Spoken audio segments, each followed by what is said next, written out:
Where's my sleepy picture? Theoretically, we are live, so don't say embarrassing things. And if I'm lucky, I turned your volume all the way down because otherwise it does weirdness.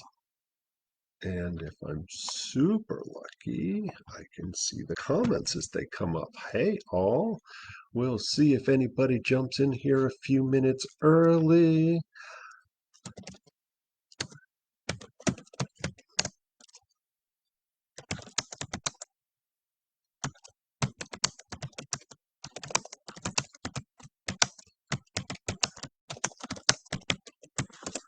All right.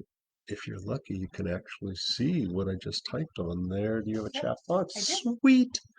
So we almost know what's going on. And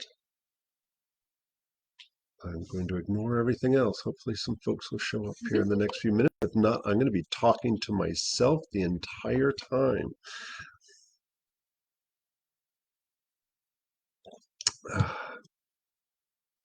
So we'll get started here in 10 more minutes. Yay, somebody's on there.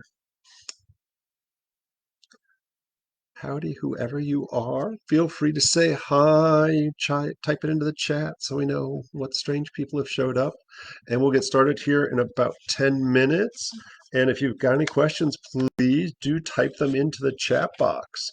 And I've got, as usual, Britt has given us a lovely list of things to talk about, but, we'll let everybody else have some ideas there too. Yay, more people. Welcome all. We'll get started here in about 10 minutes. Okay, yeah, about 10 minutes. And tonight I don't have Renee here helping, so one of my senior students was kind enough to help moderate so that we can do a good job of following the questions. So Maddie will be there answering all your cool questions and chiming in at will. If you don't know it, this is the open forum from the Tradition School of Herbal Studies in St. Petersburg, Florida, and I'm Bob Linde. I will do my very best to answer whatever interesting questions. We got a whole slew. It's so funny. Our one of our older students who's kind of like life got in the way, and she's kind of coming back, and always had great questions when she was in class. And I think she got way too excited about the open forums when we started doing them, and has the most random, interesting, good questions. And so far, she's been the primary person who has sent in questions ahead of time, so I can Google the answers. No, just to kind of give me some feedback. Oh, nice. And East West, where are you practicing now, Zoe?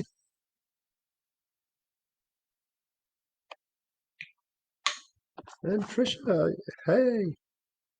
Well, feel free to throw, obviously we do lots of herb stuff here, East and West, but feel free to throw in some, stump the acupuncturist kind of questions if you want. No.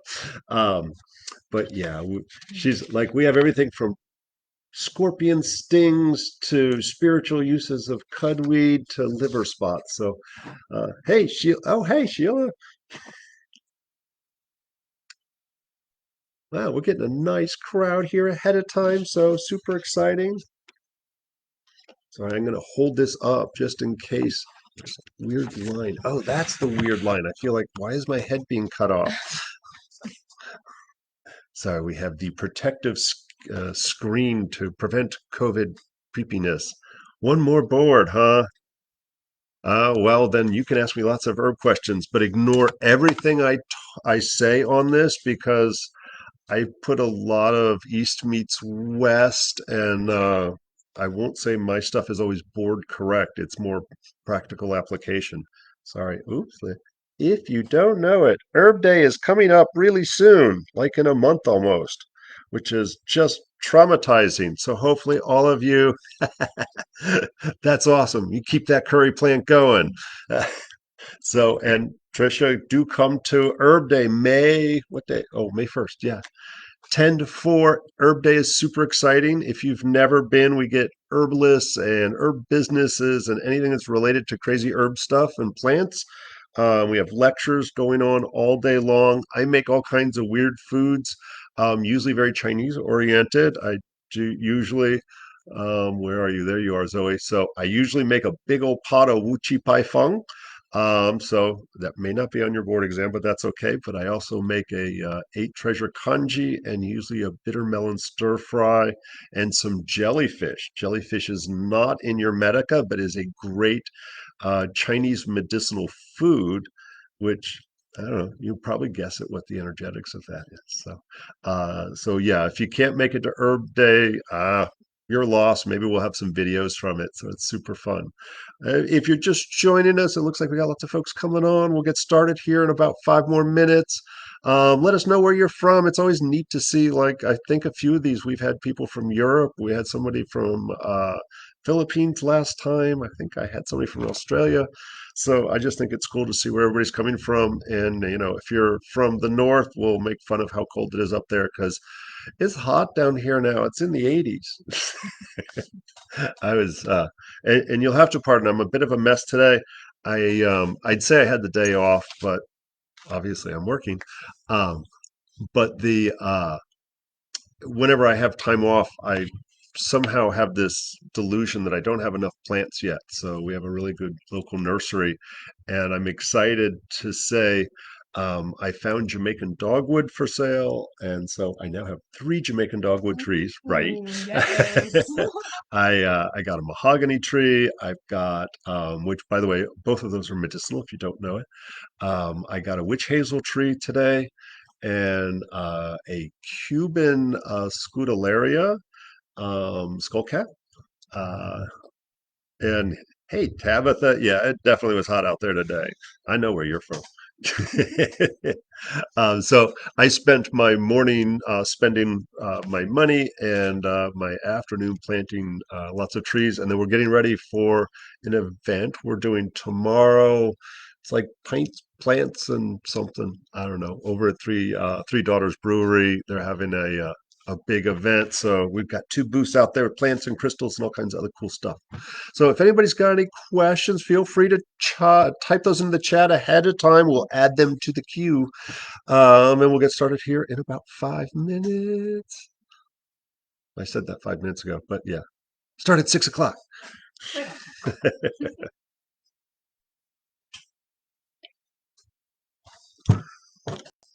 I was going to say it's always interesting. We always get like a few new faces on here. So, all right, I know some. Well, I guess we got an even mix of Chinese and Western folks on Mhm. here. So, all right, I will answer in both levels of gibberish. Ooh. And when I put out the ad, I don't always talk about plant growing, but certainly since bulk of you all are from Florida, I can also talk about some of the native plants and growing, harvesting, medicinal use of some of those as well.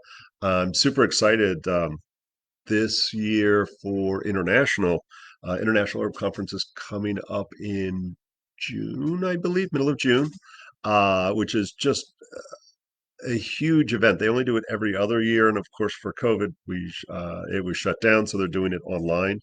And Renee and I both got selected as speakers. I'm doing two classes, and I think Renee's doing three. I'm jealous now. So it's her first time teaching at International, so she's excited. But we'll be recording those ahead of time, but then we'll make sure Canada, outstanding. How cold is it in Canada right now? I don't even want to know. I'm going to guess a little chilly. And if you haven't figured it out yet, there is a slight delay on this. That's yay, Facebook, thanks. Um, but I we've got Maddie monitoring, and I can actually see the chat as well. So sometimes I'll be answering your question like 5 minutes after you type it. Uh, I was going to say, she should be in North Carolina right now. So she's up there on a retreat doing Mhm. cool stuff. And I'm hoping bringing back the event tomorrow. It's Three Daughters. It's from 10 to 6, I think, or 10 to 7 tomorrow. Three daughters is, oh, do you actually have info on I'm that? gonna, Oh, yeah, awesome. Thank you. yeah. I was like, I don't know. I'll figure that out in about 3 hours. I did pack the truck up. Um, I've been to a couple of events there at Three Daughters before, and it's super fun. Yes. They get a good crowd. Um, they have good beer, although I have not sampled it. I've heard they have good beer there. It's not good for you. It is the Paints, Pints, and Plants Market. Oh, there you go. But yes, from 10 to 6 at Three Daughters. Yeah. And Three Daughters is, what's the address on that? Like 22nd Street? I just closed out of it. It is.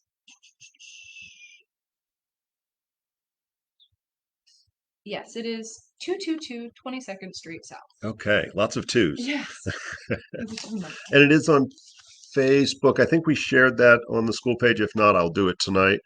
That'll have all kinds of interesting info, but they always have a good event. They always have great vendors and food trucks and all the usual good stuff that they have for events like that.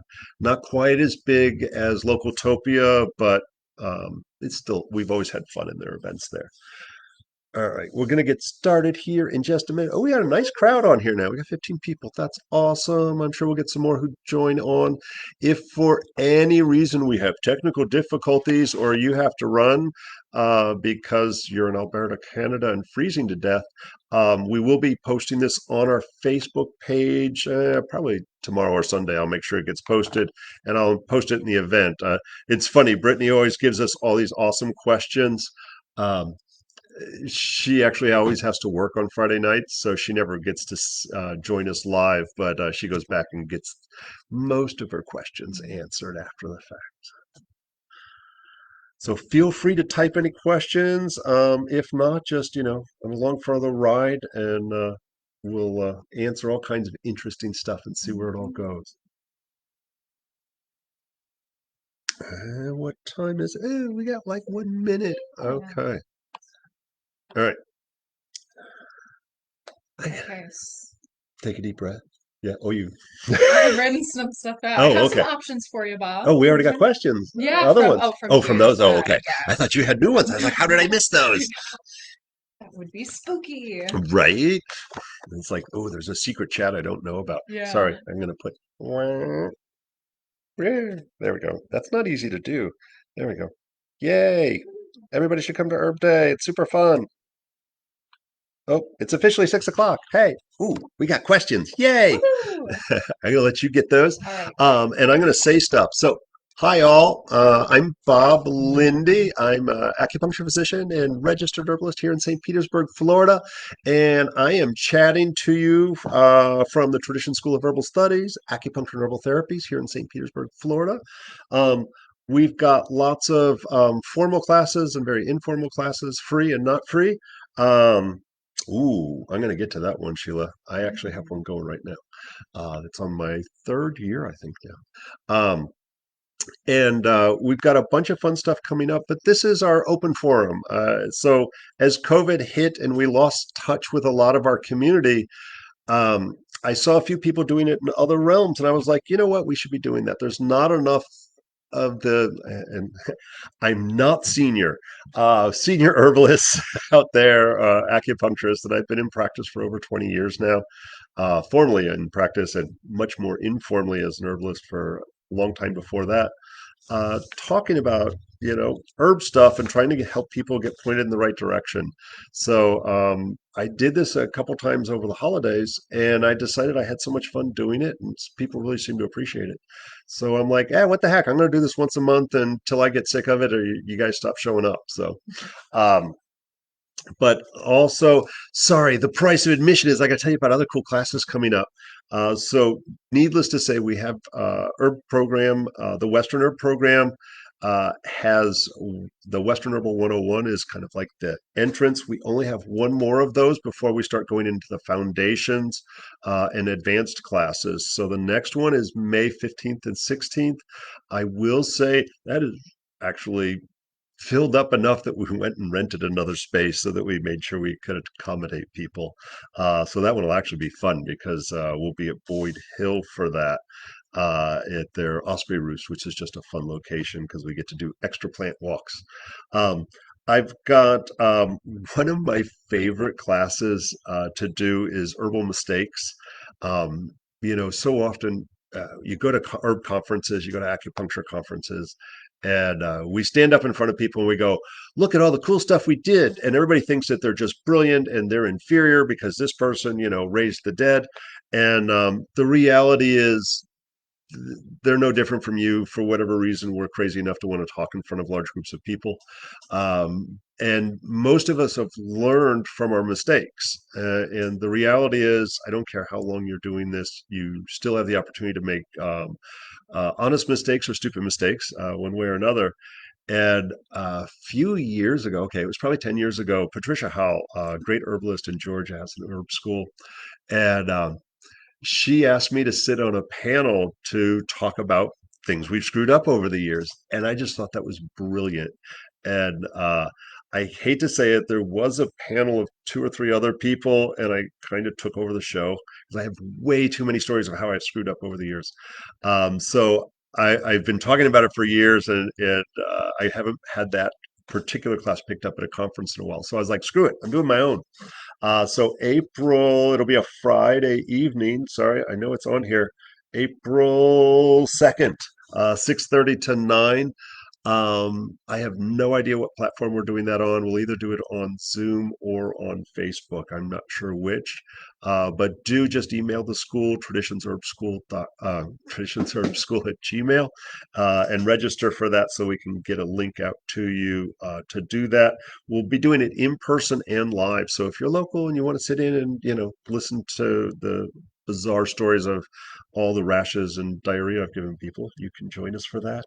We're also doing an herb walk on Thursday night. April 1st is coming up, and it's either going to be here at the school or we may be doing it at the clinic. And I forget whether this is the urban herb walk or not. I think that's It is. 20, it's the It urban is. herb walk. So we're kind of going to hit the streets and the alleys around the clinic at 2520 Central Avenue. And I know it's shocking, but are just loads of medicinal and edible plants all over there. I won't say, there might be a little dog pee or in our neighborhood, cat pee.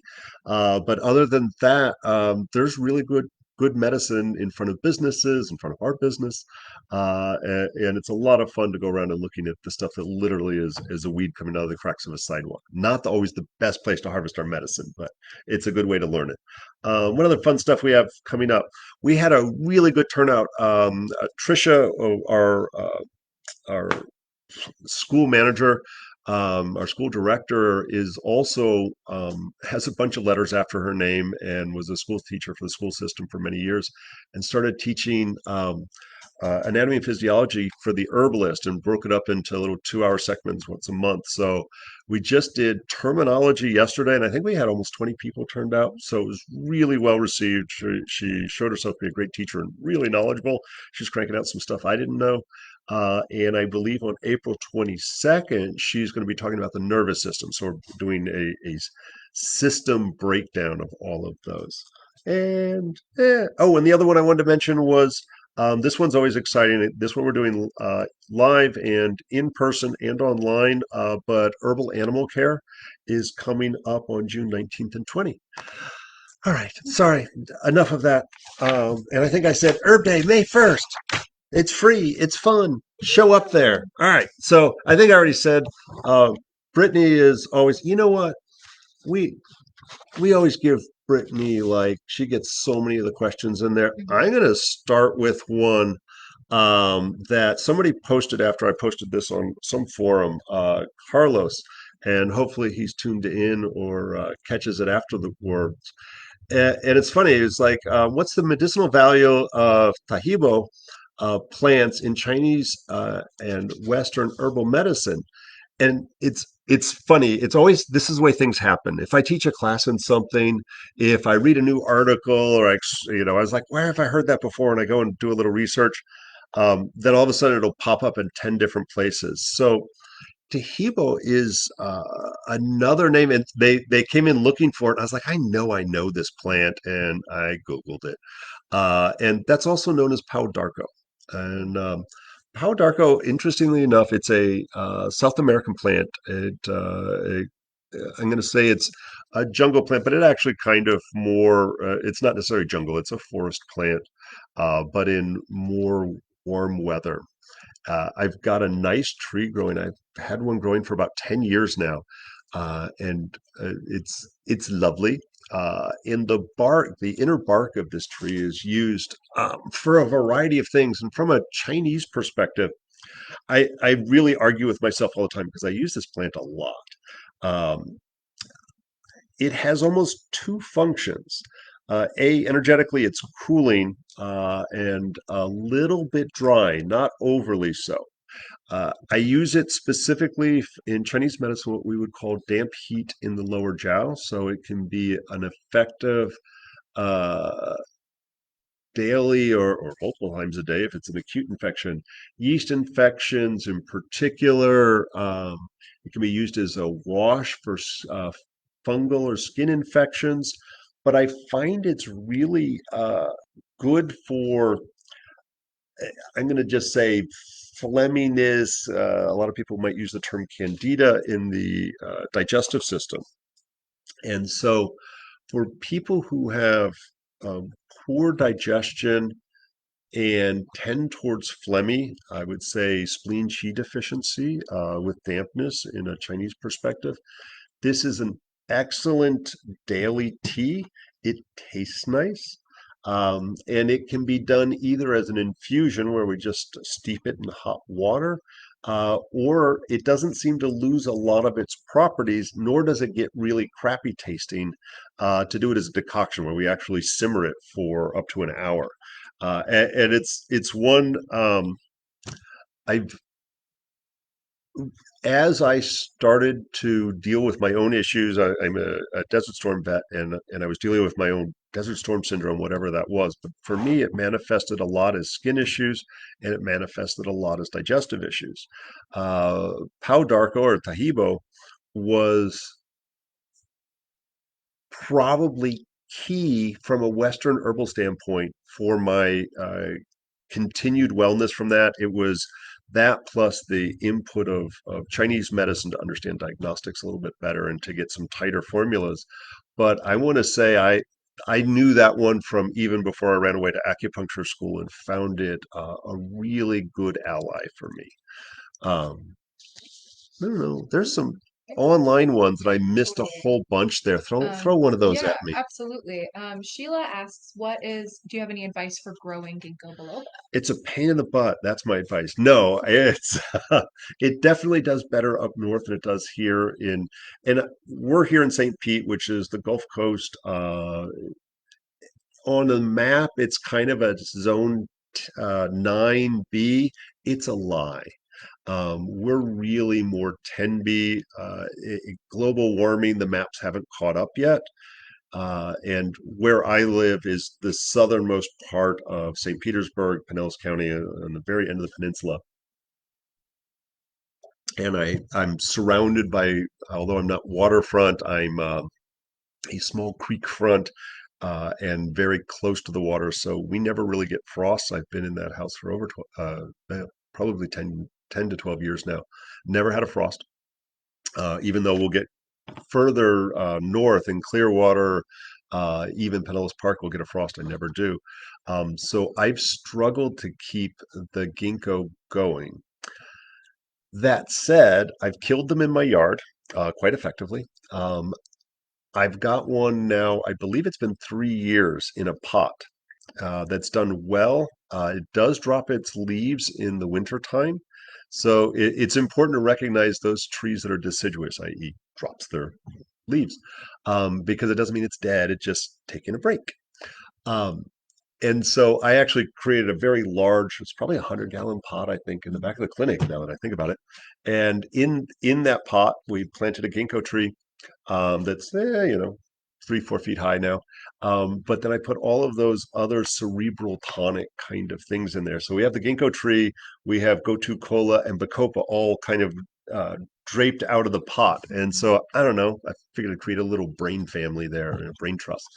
Uh, Besides having just very good, rich, nutritious soil in that pot. I stabbed it repeatedly. No, I I made sure it was well drained. And so, although it liked the rich soil, it does not want to be in standing water, and it's very easy for that to happen. And because that tree doesn't belong in this environment, when we start to push zones, things that belong a little bit further up north, we push those zones further south, they become susceptible to fungus and mold. And so, one of the most important things we can do is really protect it from sitting in standing water, but also keep, and I have a variety of different tricks that I use to keep the dirt, which oftentimes carries fungus and bacteria in it, from splashing up on the leaves or the trunk, causing mildew to happen. And that's frequently causing, like if you're growing garden sage or desert sage for that matter, lavender, when we grow it here so often, once the summer rains and humidity comes, everything dies that we've pushed a little too far south.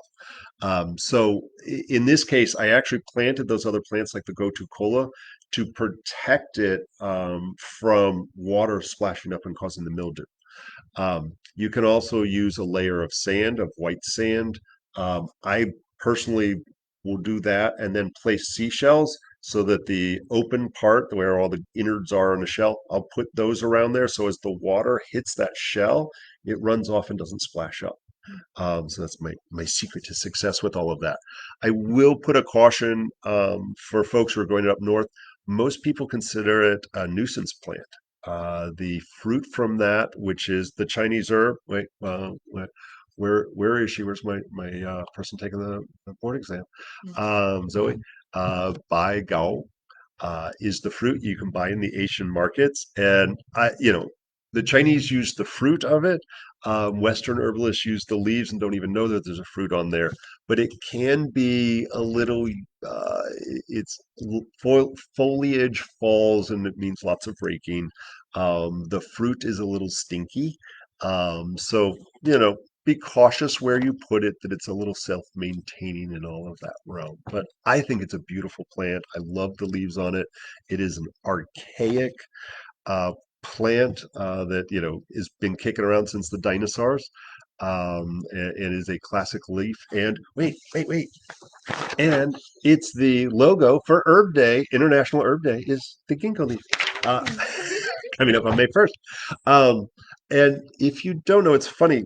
Uh, as long as we're here talking about herb stuff and ginkgo, um, ginkgo is a very challenging herb to work with. It has some blood thinning properties, so we do have to be careful with anybody who's on blood thinners. Um, but it's funny. I forget who's. I was at a American Herbalist Guild conference a couple of years ago, and one of the speakers was talking. There was a ginkgo tree there, and so he was talking a great deal about the plant, and he was very research minded. And he's like, well, the verdict's still out on this because they've done some studies and half the people see a dramatic improvement in memory and cerebral function, but that means half the people got zero benefit from it. And what I find, and it's where you'll find we always end up going back to, is energetics. So the Chinese recognized the ginkgo not for its cerebral tonic, not for its blood thinning properties, even though it does have those things. It's specific for phlegm conditions, blocking the various sense organs, and so it's for the head.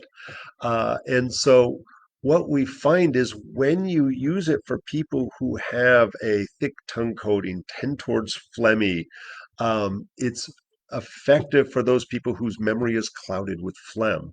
And about the only time I do utilize it. So we can find any number of different herbs can be helpful for the memory. Gotu kola, Bacopa montanari, both of which are native here in Florida. Very, very easy to grow. And of course, the ginkgo biloba is a winner. And there's other ones like rosemary and stuff that are cool too. What Okay, else you got? moving right on. Yeah, We have a question from Tabitha about treatment of goat lice. goat lice. I don't know, goat lice different from dog lice and chicken lice? So We, anybody who doesn't know Tabitha, she's always got goat questions. We've helped her out with a number of those. Um, it's funny, lice is always a challenge. And obviously there's chemical treatments, whether they're for goats or children. Uh, and we tend to use a lot of the same things. And there's two ways that we tend to approach topical infestations of stuff. And one is things that repel them, i.e., stinky items, and things that kill them, i.e., poison. And that's the same is true if we went to Walgreens and got stinky life stuff, and usually they mix it in, and obviously the chemicals are usually poisonous to us as well as to the lice. Um, and it's always a challenge to find something that works well enough. And I won't say that I've treated thousands of cases of goat lice, um, but in general, it's a combination of using some sort of a lice comb, as well as both aromatics as well as killy stuff from a plant approach. So there's a few things that fall well into that realm. Rosemary is particularly good. Beautyberry is excellent. Um, Spanish herb for pinworms primarily. Epazote. Epazote is effective. What's considered a invasive here in Florida, but would be effective topically only, and that's camphor tree. And so making a strong infusion out of those, out of the leaves of that would be effective, or the bark. And actually, where you are, Tabitha, you've probably got a lot of tea tree growing, or at least a little bit further south of you, would also be an effective one. And the crappy thing is once you get an infestation going, especially in a herd, you're going to be doing that a lot. And so you're going to be retreating and combing until, well, I would say until the cows come home, but at least until the goats come home. yeah. Okay. And then for like the next question, Mhm. would you want to talk about the physical and spiritual properties of tobacco, cudweed, and Yeah, relatives? Okay. let's do that. I was going to say, let's do a spiritual one. So that one's perfect. So, usually I've got Renee here to talk about cool spiritual stuff. And so, bummer, she's not here. If you're just checking in, I've got Maddie here helping moderate for stuff. And Renee's off on a retreat doing some cool stuff up in North Carolina, and I'm jealous. And she did survive. She literally drove through the storms in Georgia where all the tornadoes and stuff were. So, tobacco is always an interesting plant, and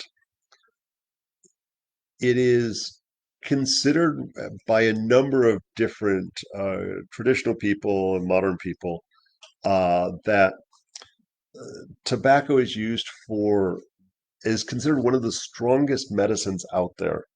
Um, and it's funny if you've ever grown tobacco. Uh, like all throughout the Caribbean, they used to grow tobacco. Obviously, Virginia and North Carolina is famous for it. One of the problems, and it kind of speaks to the nature of tobacco, um, that you can't plant the same field with tobacco 2 years in a row because it literally takes all of the nutrients into the plant. Um, it is, it's funny, it's going to actually answer one of Britt's other Mhm. questions. It is considered one of the more powerful ways to bring you into yourself, to collect yourself. Um, but it's also when it's smoked, either inhaled into the mouth or just burned in ceremony, it is considered a very strong offering to both the heavens and whatever gods you may see there, but also to all the kingdoms. And so it is a way to connect with the animals and the plants both. So both the spirits of the land and the spirits in the air. It is oftentimes given as an offering. When we go and harvest medicine, we'll oftentimes leave tobacco. And that, I always make jokes and I shouldn't, but it's like, oh, isn't that cute? We're leaving tobacco. I don't think the plant's going to roll anything up. But I like the idea of why would the plant do that? And one of my favorite teachers, David Winston, he always does this great class at Medicines of the Earth conference I try to go to every year. It's online this year, so sadly I won't. It's usually when I get to see him. And one of the things that he always talks about is making sure that we do ceremony, that we leave an offering when we harvest medicine. And somebody's like, well, what if I don't have any tobacco? Can I just leave $1? It's like, what the hell's a plant going to do with $1? It's not going to go down to the five and dime store and buy some Snickers bars. So the reality is, why does a plant desire the tobacco? And if let's say we've cut off some leaves, we've harvested a branch off of a plant, some of the properties that we see on tobacco, because it takes so many nutrients out of the soil, it means those things are stored in there. So as it breaks down, it's actually going to feed that plant. It's also antifungal and insect repellent. So literally just by placing that, ideally fresh true tobacco, a Marlboro I would say isn't as effective, that it is repelling the insects that may come to this wound that we've created on this plant. And one of the greatest risks for plants is always fungal infection. Once we've created a wound, we've cut it. It is a wound. It is bleeding, and that is a place that it can get an infection. Just like if I cut my arm, I can get an infection there that could ultimately kill me. Um, and so I would say tobacco is unique in that. And obviously, people smoke cigarettes with tobacco. It's a highly addictive. Sad to say, I smoked for many years, and I'm happy to say, like 30 plus years ago, I was able to kick that little habit. Um, the reality is that it is when we disrespect such a powerful plant that, in the same way it robs things from the soil, it robs things from us.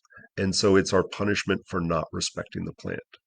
And so I remember the very first time I went to a ceremony, and part of it was pipe ceremony that had tobacco in it. I was not smoking. I had been off of tobacco for at least 5 years at that point, maybe longer, and I was terrified. The idea that I was going to have something that I was going to ingest smoke, I was afraid that the memory of that and would trigger my desire for cigarettes again. And I know, every smoker has stopped 1,000 times, and sometimes for very long periods of time. And all they need is one trigger, and they're back to a pack a day. And it was super interesting. Not only I was super apprehensive, I was fearful of going into it, but because it was done with reverence and ceremony, there was zero desire. The thought never crossed my mind. There was no trigger. And so really it was about respecting that. So as physical medicine, it is phenomenal for insect bites and stings. It is effective, and I saw somebody had said something about candida for any kind of topical fungal rash, to include candida. Uh, this is an excellent, excellent wash.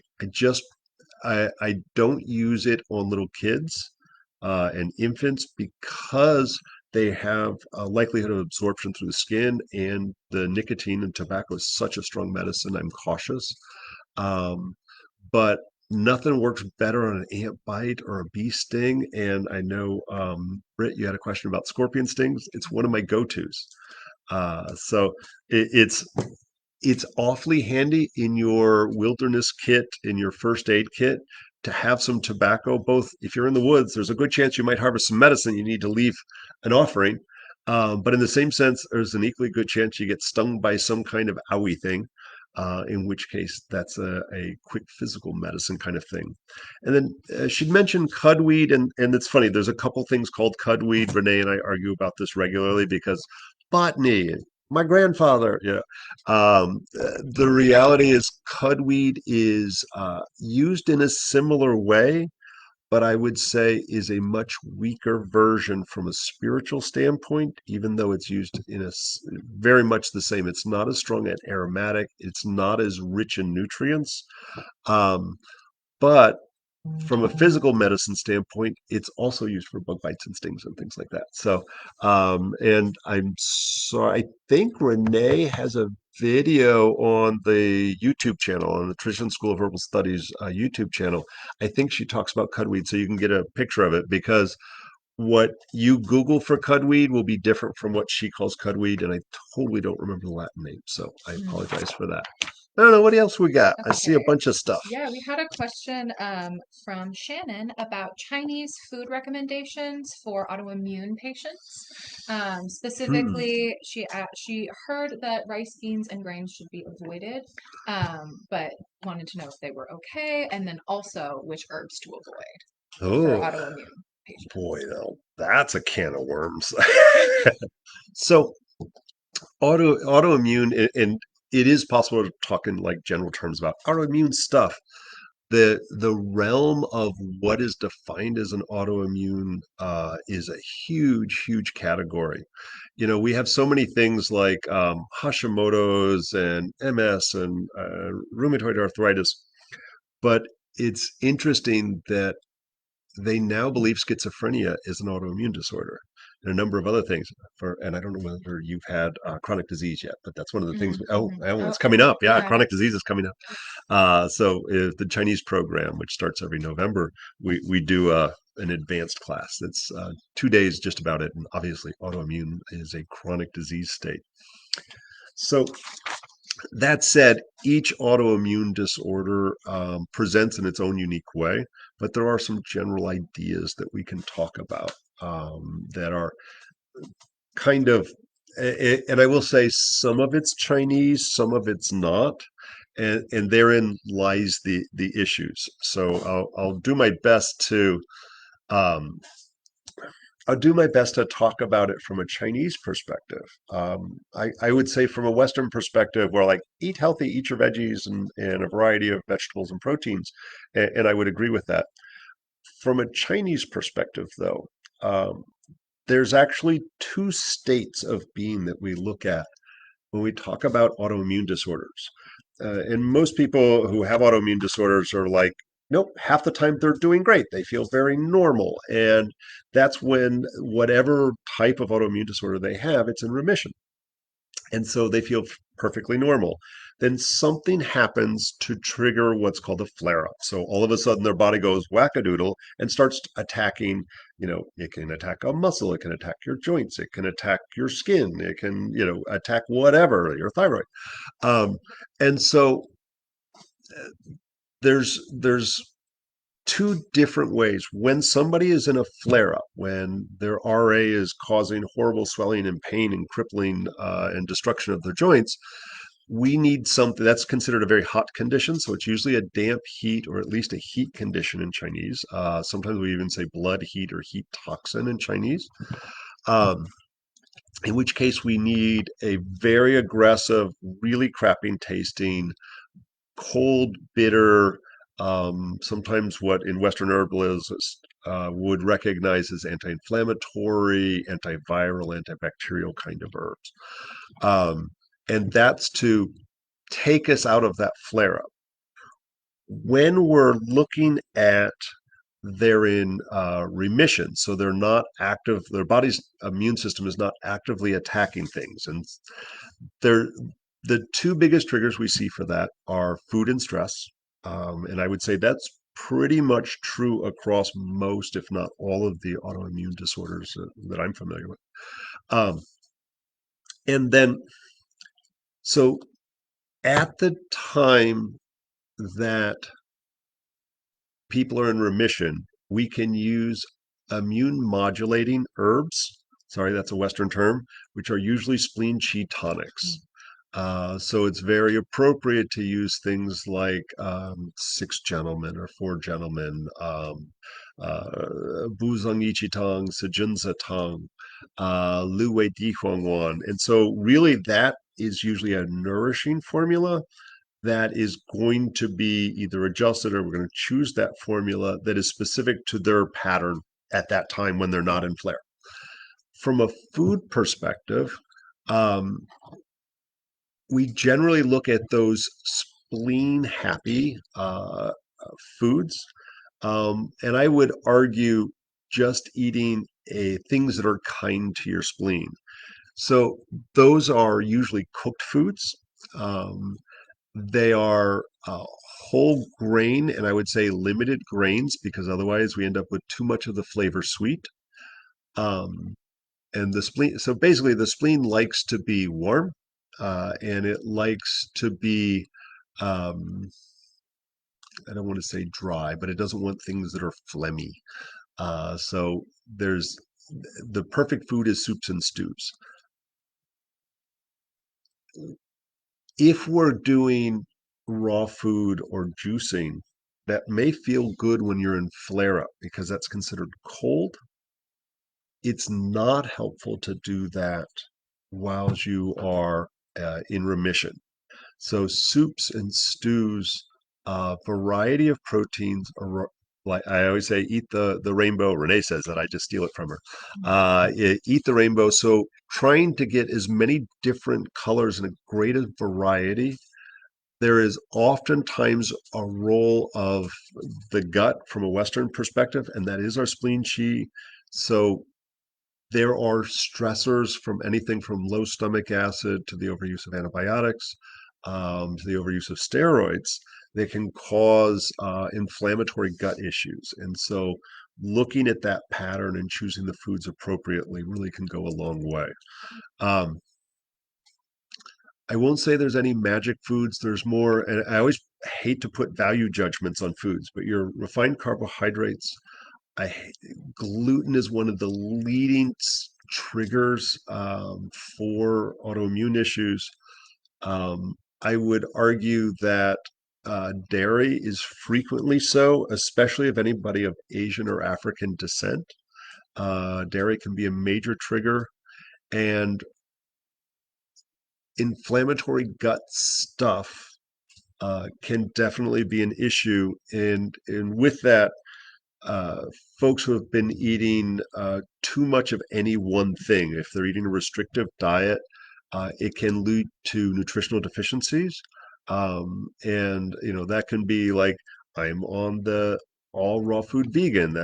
There's literally a diet called 30 bananas a day diet where it's all a fruitarian diet. If they're on the all beef diet, they're all drive-through diet, the all soda and chips diet, all of those are poor choices for different reasons.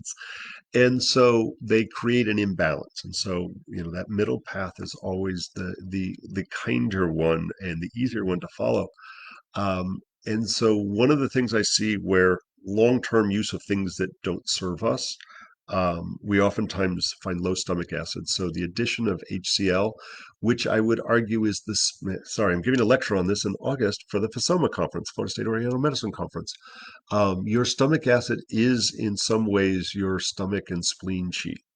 And a part of what we see is as that declines either through aging, many of our autoimmune disorders show up as we age, um, or things that have depleted our spleen and stomach chi in some form or fashion, where we know, B12 deficiency, things like that can lead to low stomach acid.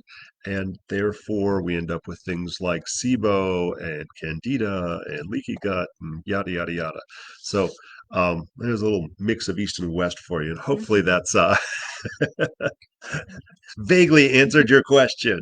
And continuing along the Chinesey vein of Yeah. things, can this is a question from Brittany. Yeah. She wanted to know if you can catch heat like you can Oh, catch yeah, cold. that's a great question. So Britt is a Western herb student, and because for better or worse, I influence the conversation sometimes in our Western classes, um, as I'm usually there helping Renee teach and moderate and things like that.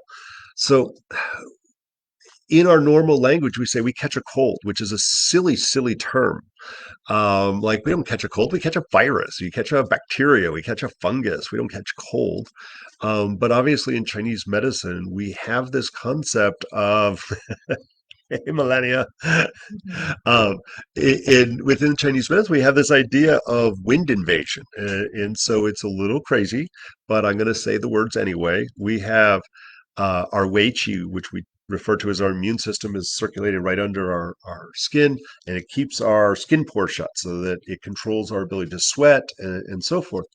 And so if our immune system's weak, we say our Wei Qi is weak, and we sometimes get spontaneous sweating. We find an aversion to wind because it literally blows through those skin pores.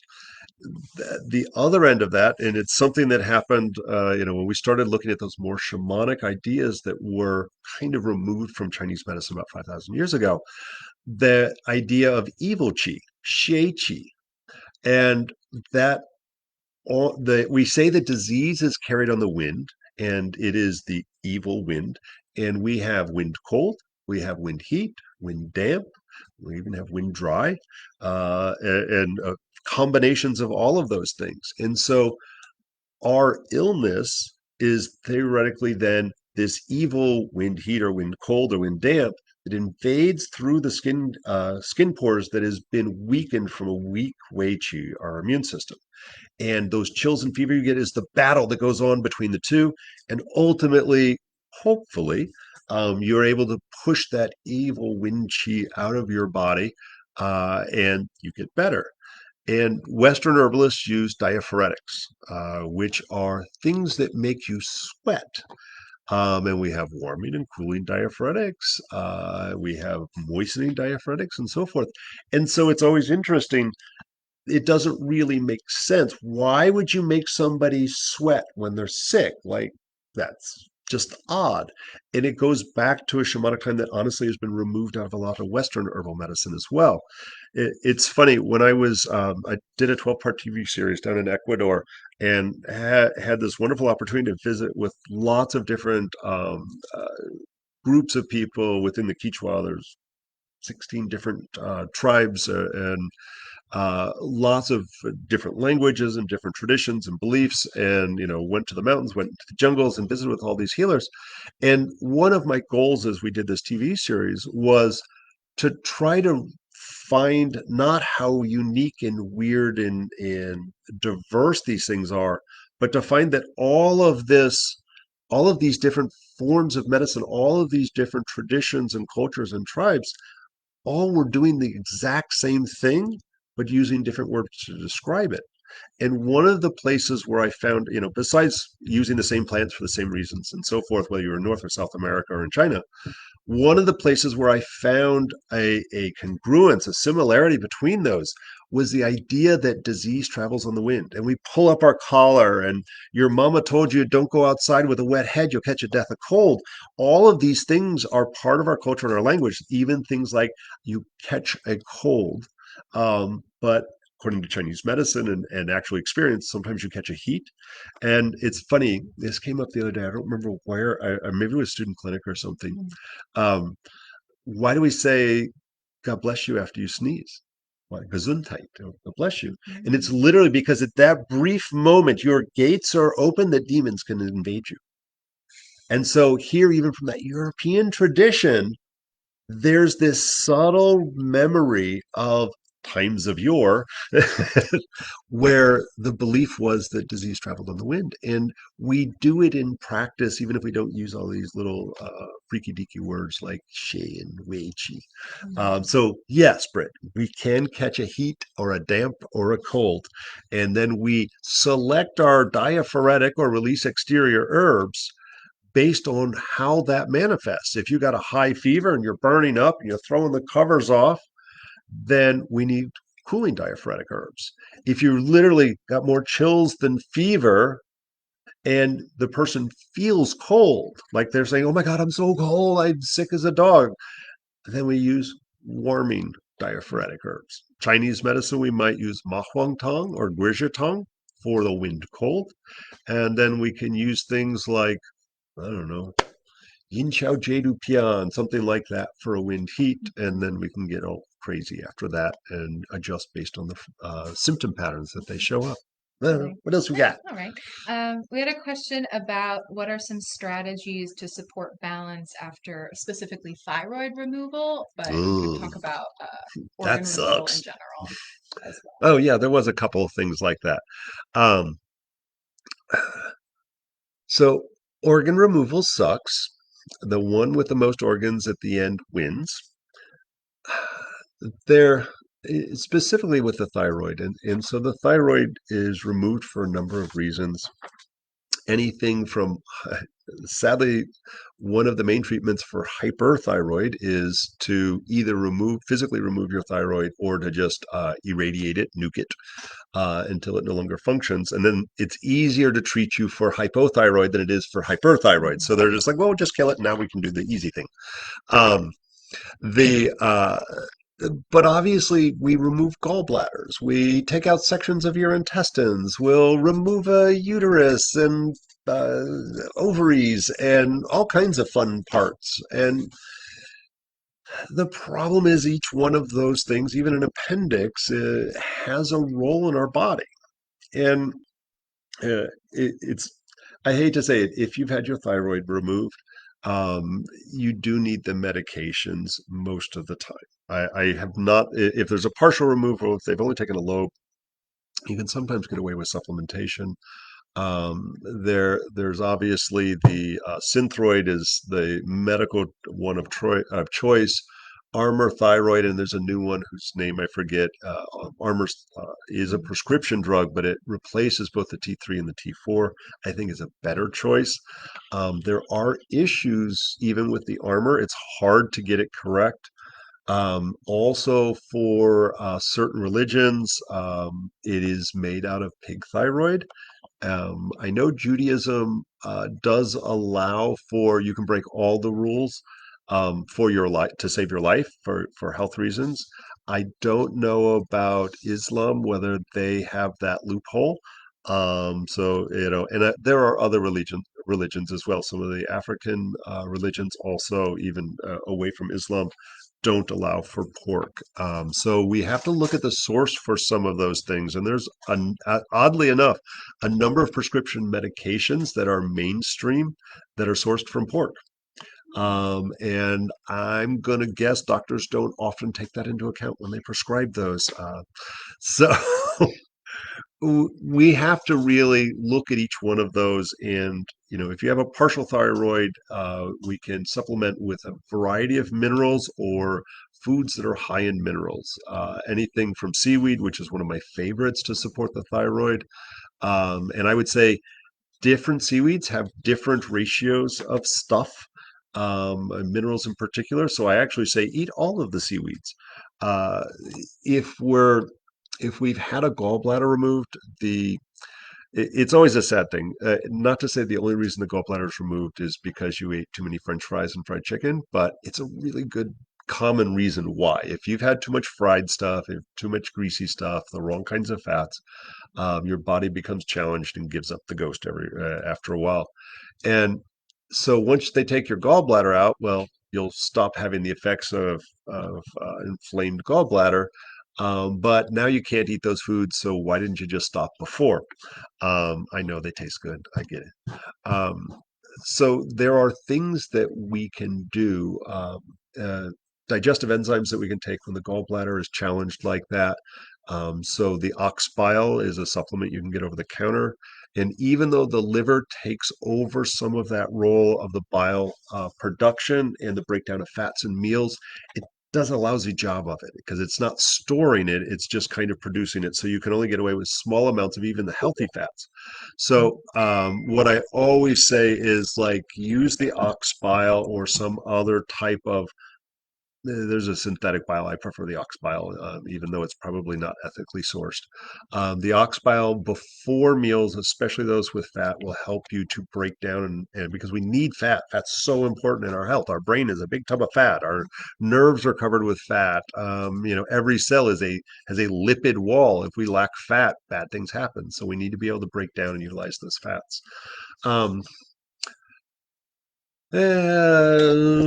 Ovaries, things like that. Our hormones becomes really challenging because ovaries are more than just estrogen.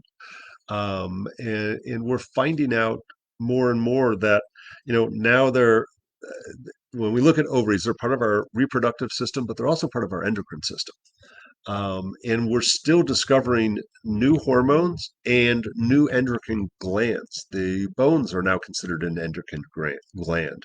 The heart is now considered an endocrine gland. We didn't even understand that they were secreting hormones until very recently, like the last 10 or 15 years. And so to just take out a major reproductive organ seems like a poor choice. Um, and so we can use the bioidentical hormones, we can use herbs, but there's never an easy answer for that.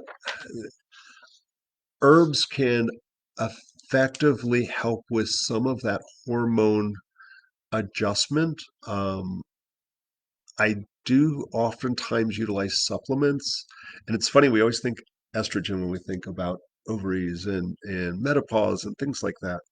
Um, the the downside is that bioidentical hormones are still creepy. The estrogen still comes from pregnant horses' urine. Yay.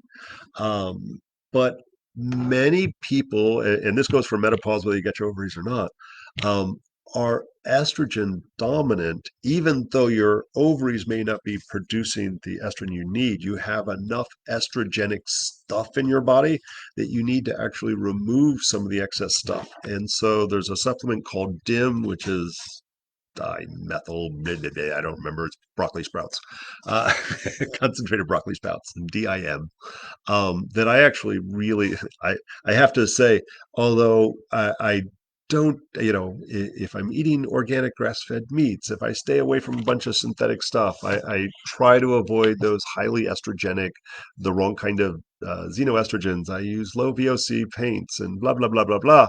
The reality is about every 3 to 6 months, I run through a bottle of DIM just because I live in this planet and in this world. Um, so using a variety of plants can be helpful. There's some very, I hate to say estrogenic plants. Every plant has a phytoestrogen in it, some more than others. That said, there's things like Romania, Shengdi Huang, Dangguai, Angelica Dangguai, or Angelica chinensis that are very estrogenic. There's debate as to Western herbs like red clover, and there's debate about things like Bai Shao, white peony, what their role is in all of that. And really, when it always comes down to those, is good diagnostics from an energetic standpoint, and then using, if you're in Chinese medicine, using classic adjusted formulations. And if you're doing Western herbs, you can still do it there. One of the categories of herbs for the Western herbalist, y'all can look this one up later, is the term alterative, um, which I hate the term blood cleanser, but it's a thing. I always think of it as altering to a state of normal is the definition I prefer, but it's trying to do it through the blood oftentimes, and when that's where our hormones are circulating around, those can kind of have a role. So we can do it in Western or Chinese. I'm lazy. It's easier in Chinese. They already did all the hard work for us over the last 2,000 years. I don't know what else we got. Okay. I hate to say it. She's having to read all your comments and stuff, but I see lots of people are saying stuff, and I think that's awesome. And I love you all putting out questions and things like that. So, Woo! Okay, I have some options for you. Would you rather talk about B12, a specific mm, case of B12, or liver spots? wow.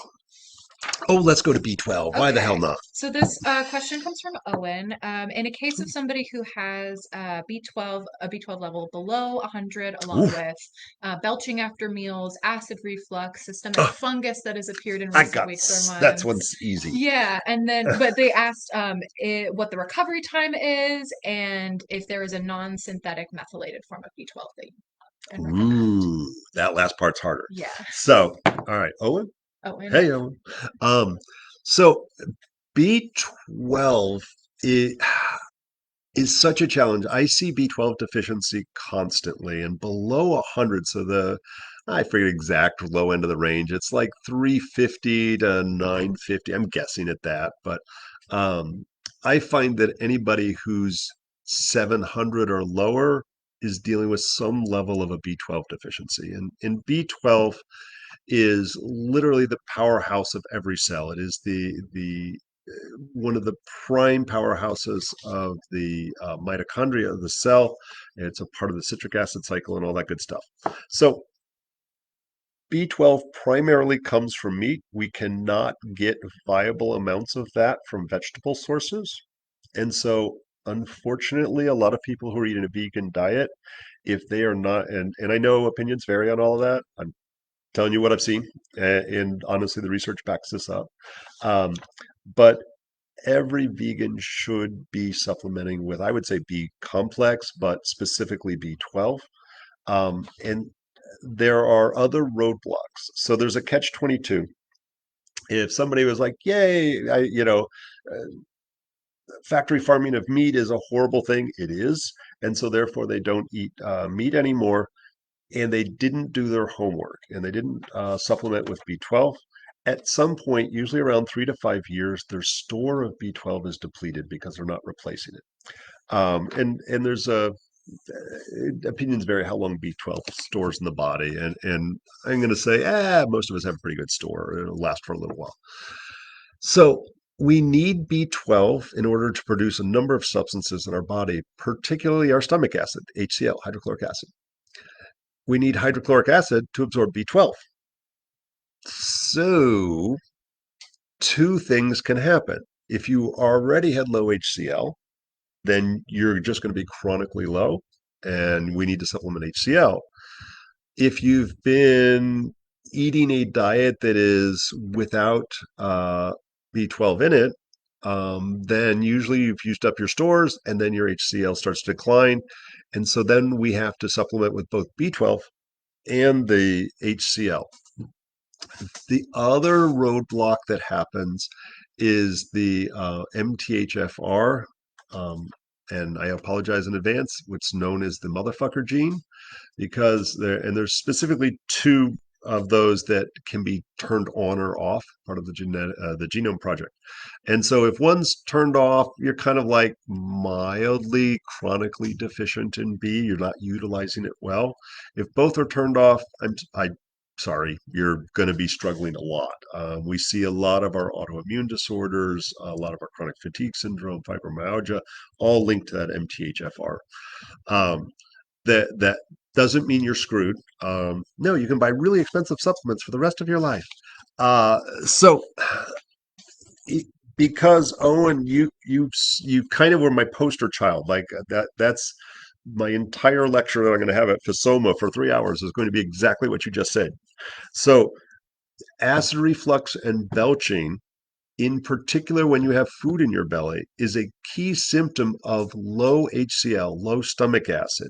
And I'm sure the doctor or you're self-prescribed the Prevacid and the Pepcid, and you've tried the sodium bicarb and all this other stuff, and it doesn't really work, or it works for a few minutes, but really it just gets worse. And it's because you need more stomach acid, not less. Um, the and even if you took a B12 or a B complex supplement, it won't work if your stomach acid's low. So you have to take the HCl before meals, especially those meals either where you're popping a B complex, but also things that may have meat that are high in B12 in them. Um, at the level that you suggested, below 100, horrifying. The set of symptoms that goes with that, or potentially can go with that, are really just scary. It can be muscle weakness, muscle atrophy, numbness, tingling, electric shocks, all kinds of, and digestive crap, and certainly just horrible chronic fatigue. I would actually suggest starting B12 injections at that level, at least until you get it into the low end range. And here's the crazy thing. I know people who've injected B12 every week and sometimes every day. for years and gotten zero benefit from it. And then when they started to inject them in acupuncture points, they immediately got dramatic benefits from it. So if you're in Florida and you have access to an acupuncturist, most all new acupuncturists are required to do the injection therapy course in that. Some of the old guard do. I don't do it. I don't like sharp objects. So I have two other people in the clinic that do it. But if your doctor may have already prescribed the B12, I would say make sure you get the methylated B12, not the cyanocobalamin. That will account for if you do have the MTHFR gene expression. But, and I hate to say this, you can Google it, stomach 36. It's on the lateral side of your lower leg, about 4 fingers below the lower border of your kneecap, or have an acupuncturist do it and inject it into that acupuncture point. You will have a much greater benefit from that. And then if you're doing oral B12 or B complex, make sure you're taking that with the HCl. Talking about MTHFR, the other nice thing is in the HCl supplements that you can get at any health food store, they have betaine in there. The the betaine is a key ingredient in all of the supplements that are sold to help with the MTHFR. And so, yay, you get that in your HCl hydrochloric acid tablets. But another phenomenal source of betaine is beets. And so adding a little bit of beets daily into your diet, and that can be beet powder, or that can be roasted beet, put beets in your smoothie, beet tops, beet greens, it doesn't matter. I think that a small amount of that, especially in conjunction with things like your meats, in particular red meats, can have value added just in case you do have the MTHFR gene. I just assume everybody does at this point that has a chronic anything. And then, in addition, about the B12, once the B12 comes back up, is it likely, Owen wants to know if the skin or the gut side effects will go away within months or weeks? Yes, well, sadly, years.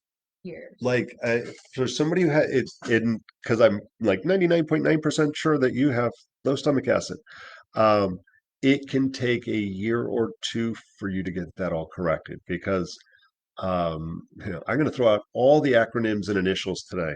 Uh, if you've had that low stomach acid for a while, the B12 deficiency for a while, um, because our stomach acid protects us from bacteria, yeast, and fungus, it sets the pH for our entire digestive system that goes from very acidic to very alkaline. It changes down that 22 feet of garden hose that we call our intestines. And when the start of it isn't right, and it becomes too alkaline, right? Because we want an acidic stomach, we want HCl, hydrochloric acid in there. That pH changes and allows for all of that stuff to be killed and those nutrients to be absorbed. So you probably have SIBO, SIBO, and functional medicine doc or a good gastroenterologist can get you a test for that. They make you drink sugar water and then measure all the weird gases you express. Uh, fun times. Um, but because you have to kind of reprime that pump, and it's a slow process, and it's funny, like, no, everybody needs probiotics. If you have low stomach acid, extreme B12 deficiency, if you have SIBO or candida or leaky gut, things like that, this is one of the rare cases where taking probiotics may not be effective and actually can be detrimental in the beginning stages until we reestablish kind of that a little bit of that balance and proper absorption in there. And then somebody else asked to find out how you have B12 deficiency, that you can find out by getting a A blood blood test. test is the best way, and that's Yeah. a pretty normal thing. I think, I'm not anti-doctor. I encourage all of my patients to go see the regular MD. Bonus if it's like a functional medicine doc, but they're expensive sometimes. Um, so usually when you go to the doctor, they do blood work, they do P test and things like that. So they usually do a CBC, which is a complete blood count, and they do a CMP, complete metabolic panel, and they may do a urinalysis and things, just depends.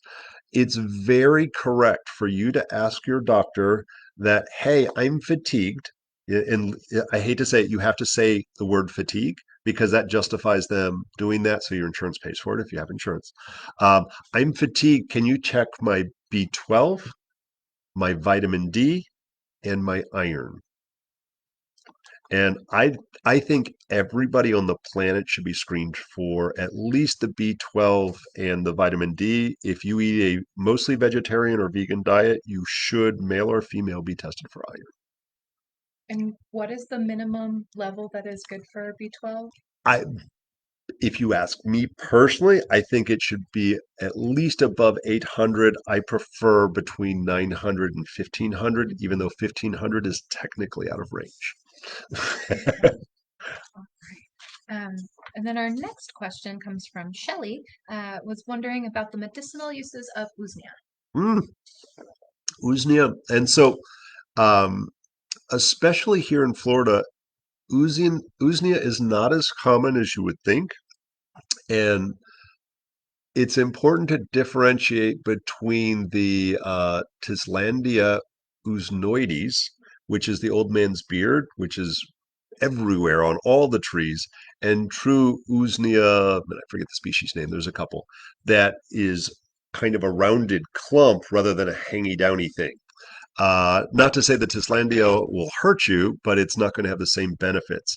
And I hate to say this, there is a book that's all over the internet. I forget the name of it, but a woman I've never heard of is basically saying Usnea is the same is the exact same, if not better than doxycycline, and it is a lie. And although I have not read her book, the things that she has been spouting, I think, are dangerous and irresponsible.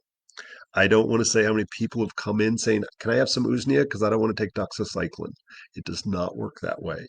It is primarily used, and it's very hard to prepare. It's primarily used for deep stuck, sticky lung infections. So it almost forces you to expel out that sticky phlegm that's deep in the lungs. It does have some antimicrobial benefits. It is not ever meant to be taken long term. It's only for acute, deep lung infections. Um, it can be used, in a zombie apocalypse kind of scenario as an anti-infective that will use it on top of wounds. It's not my first choice, but if it's all you've got, it's very common, like in the southwest, the northwest. It's a weed growing on every tree. Um, as you move further up north, once you hit Gainesville north, it becomes much more common. But here in the Tampa Bay area, I actually consider it a treat. Um, Renee periodically, she kind of has this annual trek on New Year's Day. And I've screwed it up because we always do a free herb walk on New Year's Day. But she tries to go north of Gainesville to an area that she knows to start the new year to harvest the usnea. Um, it is an excellent herb, something you should have. Preparation is usually a double extraction where we boil the living crap out of it, as well as doing an alcohol extraction. So double extraction is no, well, there are zombies running around, but that's besides the point. Okay. What else we got? Yeah, we have a question about patterns like of food poisoning and herbs to treat, specifically. Say it Just again. talking about food poisoning Oh, food poisoning. specifically. Sorry, I heard Yeah, something completely no, different. it's okay. Uh, Just like herbs specifically. so food poisoning sucks. Um, Part of it is a lot of times when you get, and for lack of a better name, Montezuma is a revenge kind of idea where it's coming out of both ends. It may be more correct to go to the hospital and get an IV. The reason being, and the toxin is the Chinese pattern for like power puking and pooping.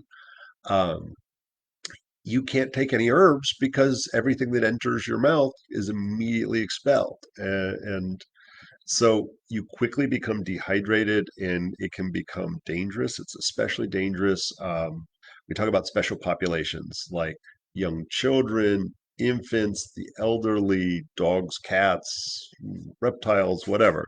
And so the initial stage where our body is actively trying to expel a toxin can quickly become life-threatening. If you have a milder version, you just feel like crap, you vomit once, maybe you get some diarrhea. That's no big deal. We can address those. The part that we usually have more impact on is kind of a second stage of that food poisoning where we have a disharmonious middle jowl. Sorry, most of you don't know what the heck I just said. Basically, you have a lot of bloating, gas, nausea, poor appetite, loose stools, but not explosive, smelly diarrhea. It's just unpleasant. You don't want to go to work, but you could. You might have a low grade or no fever, maybe some spontaneous sweating. So that it, that's kind of like the two areas that we look at. So I'm going to generically say, if you're like, hey, I think I'm going to go get some street sushi from, Guatemala in the swamp, and you're like, wow, I guess I shouldn't have had that cloudy, already open bottle of water with that. If you immediately take things with killy herbs, you may save yourself from food poisoning. Um, in particular, herbs high in berberine. In Chinese medicine, those are your three huangs. Uh, a formula called Huanglian Jedupian would be a great choice. In Western herbal medicine, things like golden seal, Oregon grapefruit are appropriate. Um, what other ones do I like for that? Charcoal is super appropriate. Things high in tannin might be appropriate if you catch it like at the same time you're drinking it or eating it. But once things have hit, our body needs to expel the poison.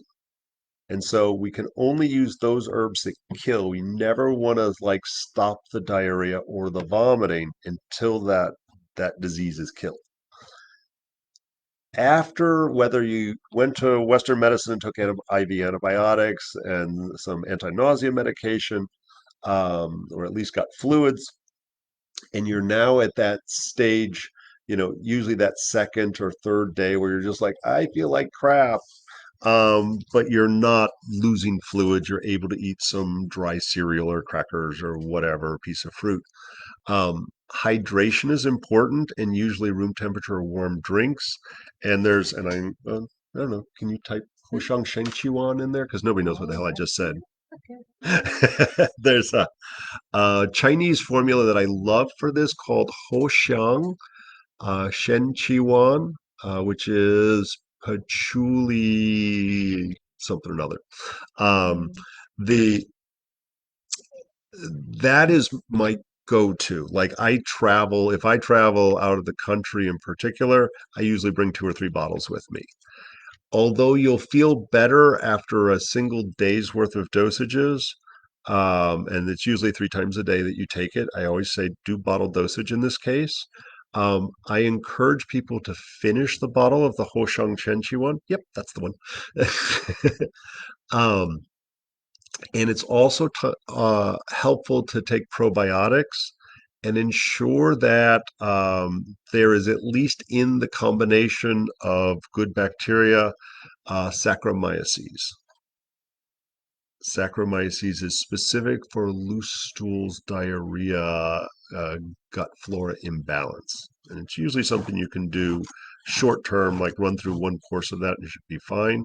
Eating cooked foods, soups and stews, things that are easy to digest, and avoiding cold drinks, kind of that week or two. I'd say always, but for that week or two following food poisoning. Um, what other good ideas do I have for that? Yeah, those are that's going to be the safe bet. But if you're just mild food poisoning, which is fairly common, especially if you eat out, um, uh, no big deal. You can handle that. You can use the Hoshang Shenchuan specifically for that, or any of the berberine containing herbs. Um, But for that coming out both ends with vigor, oh my God, please make it stop. Go to the hospital. You know that they are. I always say MDs are lousy at chronic care. They're phenomenal at heroic medicine, i.e., you just got hit by a truck. In this case, it's a microscopic truck, but it's a really powerful microscopic truck. They will save your life in cases like that. So ERs are scary places because scary things have happened to people. So it's a good place when you need it. Okay. Lily had a question about Chinese medicine and energetic versus physical organs, Oof. specifically how to support someone with pancreatitis Mm, with traditional Chinese medicine. And she asked like about the spleen as well. okay. So Lily's got all kinds of designations. I assume this is our Lily. Yes, it Um, is. she's graduated from the Western program. She's now in the Chinese herbal program and is in nursing school, if I'm not mistaken. Mhm. So she's got way too much stuff flying around her brain, and trying to stick it all into one coherent thing is, I'm quite sure, challenging. I was like, don't answer spleen chi deficiency on any of your nursing exams. I don't think you'll pass. Um, so pancreatitis is an interesting thing. The pancreas does not exist in Chinese medicine. And so that's super challenging. Most of the action, because the pancreas is a big mystery, the pancreas is usually lumped in with the spleen when we look at the actions of the pancreas, because a lot of our digestive enzymes come from there. And I would argue specifically because of the role of the pancreas in blood sugar, those islets of Langerhans. I really just like saying that. It doesn't matter. But the beta cells in there. And my favorite part of that, so we talk about insulin, right? It has a role in insulin. The those beta cells are producing the insulin, but you always have to talk about what is the opposite of what, if insulin helps us process blood sugar, how do we counter that when it gets out of whack? And it's glucagon. I don't know. It just sounds like something from Star Wars. It's great. Sorry, I'm being geeky. All good. So glucagon and insulin is produced in the pancreas and helps to control blood sugar. So when we talk about the spleen chi and the spleen as an energetic organ in Chinese medicine, we associate the flavor sweet.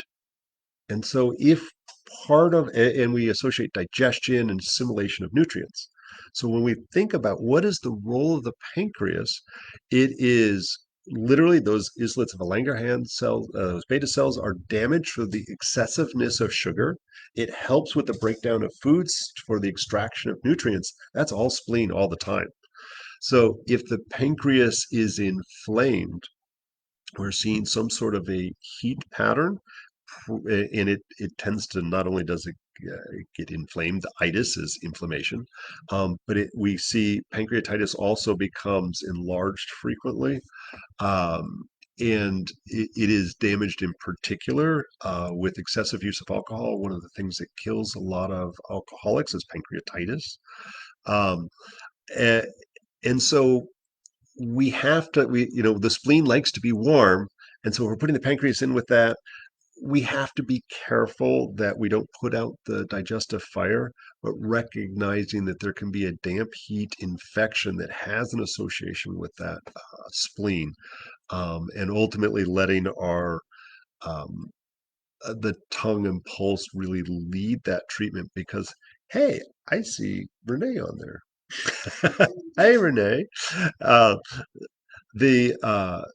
and so with that, although I said it's all spleen all the time because of the sweet and the insulin and blah blah blah blah blah, I love you too, Renee. Sorry you're not here helping. Although Maddie's doing a rocking job. Um, but we also see some liver influence because of the regulatory action.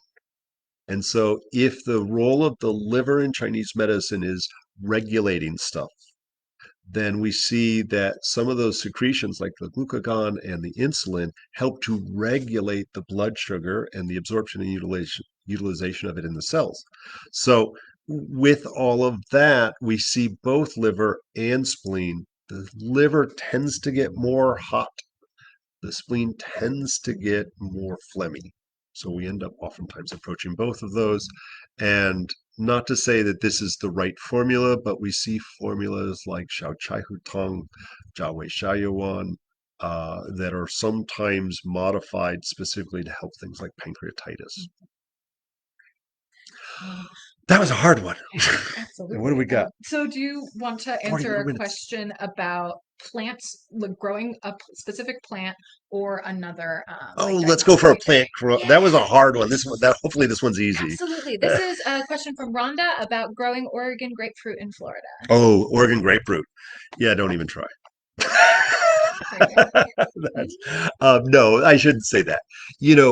Oregon grapefruit grows in Oregon. Oregon is definitely a northern plant, and although you can get away with growing some stuff, that one would be more challenging. You could probably grow it mid-state, place that gets a frost, a little bit richer soil. And my guess is you could probably get away with it with a little fiddling. Maybe Gainesville North. Gainesville, we start to see that as the soil, the composition, the frost. From Gainesville North, we get a very different kind of biome and growing conditions on there. And so, yeah, maybe you could get away with it in a pot with a lot of stuff, but it may not end up being the finest Oregon grapefruit in town. I will say I've pushed some stuff. I've actually grown Siberian ginseng, Eleutherococcus, here in St. Pete, and I was quite proud of myself. I don't know that it was the finest Eleuthero in the world, but it was cool. Um, oh yeah, actually, Renee, thank you. That's a great idea. And although Andographis is easier to grow, has a lot of the same property, it doesn't contain the berberin. And Rhonda, where are you? I know a couple of Rhondas, so I'm not sure which Rhonda that is. This is Rhonda Foster. Yeah.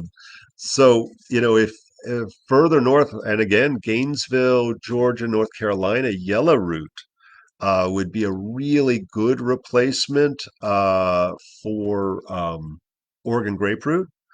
I'm trying to think of what's got berberine in it down here. I don't know anything that, again, not to say that Oregon grapefruit's only purpose is berberine. It is one of the important qualities of it. I'm definitely not an isolationist on those kinds of things. Ah, Okay. sorry, that one was easy because I was like, yeah, I don't All know. right. The next one is from Alice about lowering cholesterol. Okay. So, sorry, I'm going to hit a little east-west there. I figured it was you, Rhonda, but I wasn't sure. I don't remember your last name. Sorry.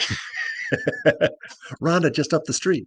Uh, so, yeah, hang it up for that. So cholesterol, obviously food has an impact on our cholesterol. And from a Chinese perspective, we see cholesterol as a version of phlegm. And so those things that help with phlegm are frequently, we find a crossover into that. And phlegm, not dampness. Um, but when we talk about it from a more of a Western standpoint, diet has an impact. Um, Sugar in particular is the building block of the LDL. And so when you look at like your blood work and my doctor says my cholesterol sucks, there's HDL, which is happy cholesterol. We want that. LDL is lousy cholesterol. We don't want very much of that. We don't want zero, but we don't want a lot. And triglycerides, just nobody should have that. And everybody goes with the no fat, low fat, and fat does not necessarily equate to high LDL, the low density lipid proteins, which is the bad stuff. That's the lousy cholesterol. Sugar has a greater impact. So adjusting those things that are high in sugar or turn into sugar can have a huge impact. Uh, Exercise has an impact, and it's funny. There are certain things that impact it, but it's not always what works for everybody. So diet modification, low sugar, works for most people. Exercise works for a number of people. In particular, aerobic exercise. So go for a walk, go for a swim, anything along those lines. Go for a bike ride. And then healthy fats can have an impact. So it seems odd that we would take something like a fish oil or plant oil and impact fats, but that is very important.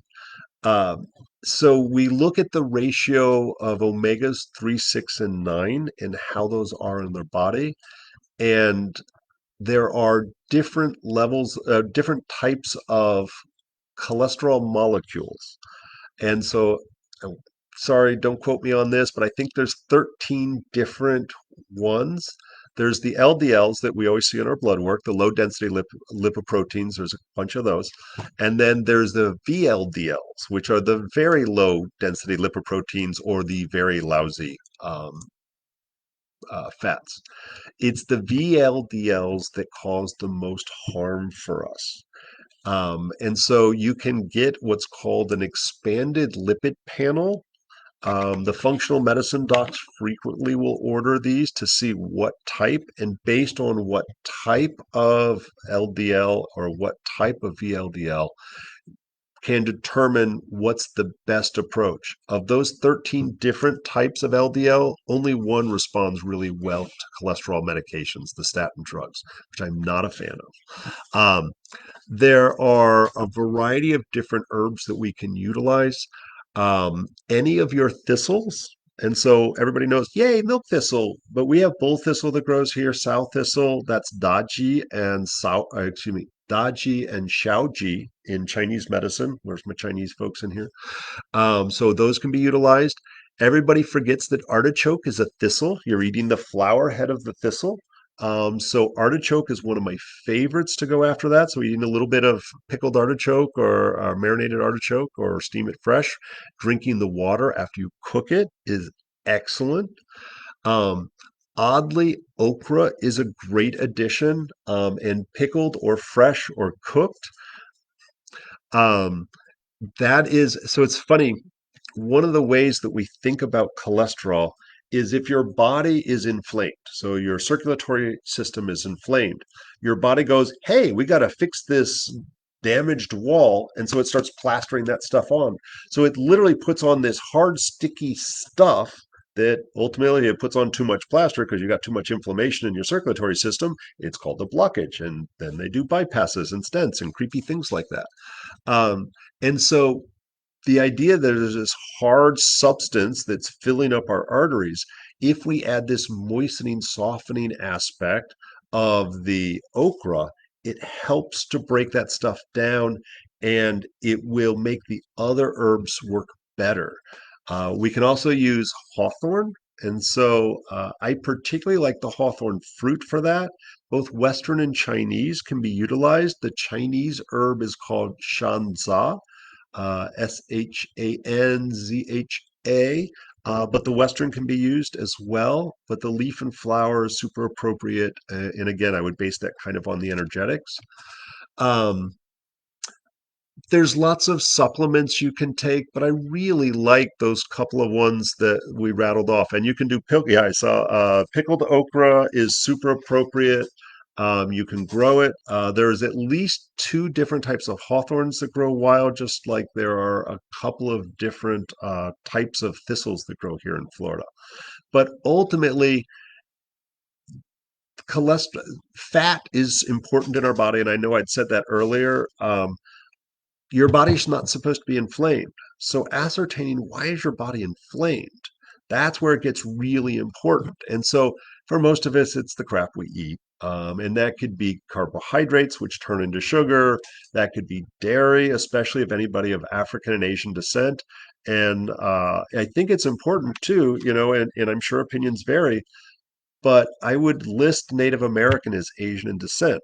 At least the current theory is that people walked across the Asian land, the Aleutian Islands, the land bridge there in the Aleutians, and some came from Asian southern parts and came across Polynesia. those folks are likely to also have the problems of processing dairy. We see a lot of traits within both the Asian and Native American community. So those folks need to be extra cautious and look to the inflammatory reasons. It's not always because you had some bacon, although that may not be helping, but certainly I've seen dairy have a dramatic impact. I would argue that the triglycerides are always the foods that you eat, and anything that doesn't start to rot on the countertop after 3 days probably has a massive amount of triglycerides, which are used as a preservative and a softening agent. So all of your breads that are shelf stable for more than 48 hours have triglycerides. All of your crackers, and the government has a new math. It's called zero point 0.5 grams of cholesterol of triglycerides is the same as zero. So a product like a cracker where the serving size is two crackers, as if anybody's only had two Triscuits. That's a lie. So two Triscuits has zero triglycerides. They're very happy to put that on the package.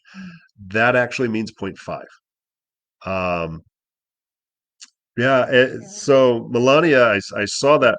So it varies. So when we start to look at Puerto Rico, Cuba, Dominican Republic, Trinidad, all of those, so originally, so we see a lot of Spanish influence in there.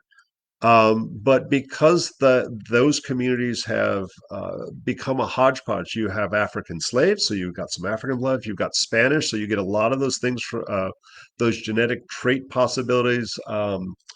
Oh, I can't even think of what it's called. Um, from Southern Europe, Middle East, North Africa, that is kind of that Spanish blood.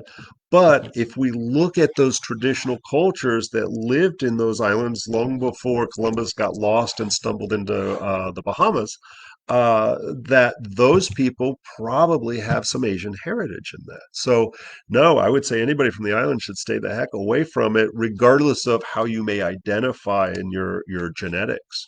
Mhm. Okay. And there was a question also from Melania about Yeah. how to support the immune system with acupuncture. Ah, get some. No. You're right. So acupuncture is such an interesting thing. It can definitely have a role. And I would say acupressure and acupuncture, just kind of depending on what the patterns are. Um, the acupuncture, we have very specific things that help to create balance, both from an energetic or physical standpoint. But also, we specifically focus on the energy of the earth element, the spleen stomach, that helps to.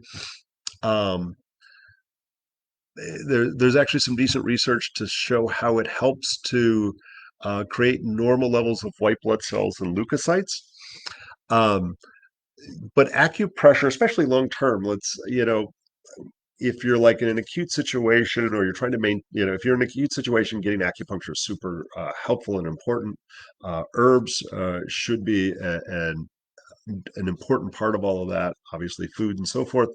Um, but if we're saying, I want to maintain a healthy immune system, um, I would say acupressure on a daily basis can be an important part of that. In particular, and I hate to say, you can Google this, and there's more points than just these two, but these are kind of our primary ones. Is stomach 36, that is on the lateral side, just below the knee, four fingers below the knee, one thumb's breadth off the shin bone, and large intestine 10, which is just distal about an inch distal of the elbow crease. And both of those are Google and pretty easy to find and safe to find. Um, I would say anybody whose immune system is less than ideal, there's two places I look. Vitamin D levels. And I don't care if we live in Florida, most people are vitamin D deficient. One of the most important things I would say on uh, avoiding the serious effects of COVID, and I would say of avoiding COVID in general, is ensuring that you have a um, ideal vitamin D level. So not just, oh, I've got a 32. I passed. My MD said I was fine. 32 is lousy. And I would say puts you at risk of many things. The minimum goal for vitamin D levels should be above 50. The current research with COVID in particular, those people who have a 40 or higher vitamin D level have almost zero chance of long haul or severe hospitalization or death and have a greatly reduced risk of even catching it. Those people with 20 or under are at high risk of dying or going to the hospital. So I would say, yeah, maybe important. I'm going to say most of the people I've seen with cancer have low vitamin D levels. So I'm going to say generically, I ain't none of y'all's doctor. Everybody should be taking 5,000 IUs of vitamin D unless there's a good reason. People who are higher risk or anybody who has more melanocytes than me, i.e., melanin, darker skin. So anybody of African descent in particular. One other thing we're taking away from the black man. It's like if we both stand out in the sun, I'm going to get more vitamin D than a person of African descent. And anybody who has kidney issues, real ones, not energetic, the vitamin D is processed and converted in the kidneys to be utilized. So people with diabetes, kidney failure, dialysis are frequently lower vitamin D levels. And anybody who's overweight or obese, that their specialized cells in the skin that are supposed to get it from the sunlight are unable to process it as effectively as a person who's more moderate weight. So pretty much everybody ought to be taking some vitamin D. Somebody asked, does it need to be specifically vitamin D3? Yes, D3 is preferable. Okay.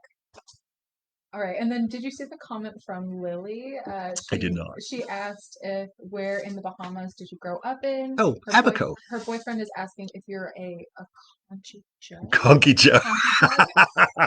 I have been accused of being a Conky Joe. That is actually a very specific genetic trait, but it was used on me, I think, as a term of endearment. I took it as a compliment when I was called a Conky Joe.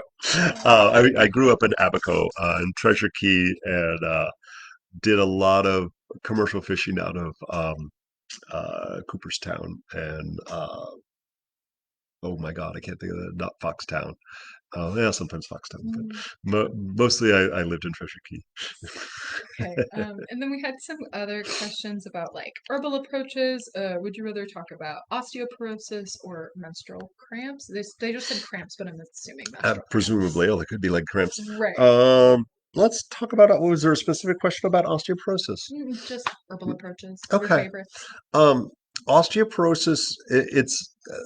I have so many things to say about osteoporosis. Uh, so a lot of people, like especially as we get older, women in particular, you go to your doctor, you get your annual stuff, and your doctor is likely to recommend that you get a DEXA scan, which is a fancy thing that looks at the density of your bones. And they'll frequently go, "Ooh, you've got osteopenia. Here's some drugs." They may even say that you have osteoporosis. And it's important. And when you look at the DEXA scan, it goes anywhere from a 0 to a -1, 2, 3. I'm not even sure how far the school goes, or positive 1, 2, 3, 4, blah, blah, blah. And so what they're doing is they're comparing your bone density at 50 years old or older to the average, whatever the hell that means. And I hate to say it's usually women, but women or men, appropriately, the average 20-year-old woman. And so here's a shocker. At 60, you are not the same as a 20-year-old, and your bones are certainly not the same. So there's a great debate as to the validity of that DEXA scan and even the conversation. So osteopenia is like pre-disease. It's like you might end up with osteoporosis rather than like, hey, we're getting older. All of us are not quite the same as we used to be. The treatment from Western medicine is biphosphonates. There's a variety of different medications that have interesting risks, like your jaw falling off. Uh, and the most of the drugs improve your bone density between, I think it's something like 10 and 20%, which is not dramatic. There is a decent body of research out there that shows it increases fractures, but it changes the DEXA scan number. And there is a concern or a belief, especially in this crazy alternative world, that the bones become more rigid, and your bones are actually living things. And there's osteoblasts, and they remodel, and they're constantly regrowing and changing. As we age, they become a little less good at it. Um, and so if the medication literally makes it look better on the DEXA scan, but makes it more rigid, and so instead of being this flexible thing that has a little bit of give when we slip and fall and stuff, I won't say it's my least favorite, but it's not very high on my list of things that I would ever encourage people to take. There is a time and a place. If you're fracturing bones every other day, maybe you should consider it. That said, there is zero benefit of, as far as I know, I'm sure they've got new drugs out, but as far as I've seen, there is zero benefit after 5 years of taking the prescription medication. And so, if you've been on a biphosphonate or similar drug for longer than that, and doctors regularly will leave you on that for all eternity, I would encourage you to talk to your doctor about throwing that in the trash. Herbs, we talked a lot. So, for anybody just jumping on, go back and listen. We talked a lot about stomach acid. And so, it's super important that you ensure that you have effective uh, stomach acid so that you can absorb minerals. So if you are on acid reflux meds, if as you age, which is very common, your stomach acid has declined, you are no longer absorbing the minerals that are necessary for healthy bones. If as a kid you were put on acid reflux meds, you've been deficient for a long time. Tums is not a good source of calcium. Sorry, some people still put that out there. Um, so start with your stomach acid to ensure that whatever foods and nutrients you're eating or supplements that you're taking, that's effective, that you're absorbing it and utilizing it. Um, Exercise, things that utilize your major muscle groups will have, even as you age, there is some benefit. It's not a lot, but there's some benefit. So Tai Chi, yoga, dancing, walking, swimming, all engage your major muscle groups and will increase your bone density. For those of you who are under 30, do it a lot. If you have kids, make them jump up and down every day, especially women. Um, Making sure that your hormones are as balanced as possible, especially after menopause, will be important. The estrogen has a role in helping to maintain healthy bones. And so even though the estrogen declines, it does not, menopause is normal. It is not a disease. So ensuring that that is a healthy transition in life will ensure that those bones maintain their health in life. And those mineral rich herbs like oat straw, alfalfa, chickweed, moringa are all really high in minerals and can be effective. In the Chinese realm, we look at things that are beneficial to the energetic kidney or the water element.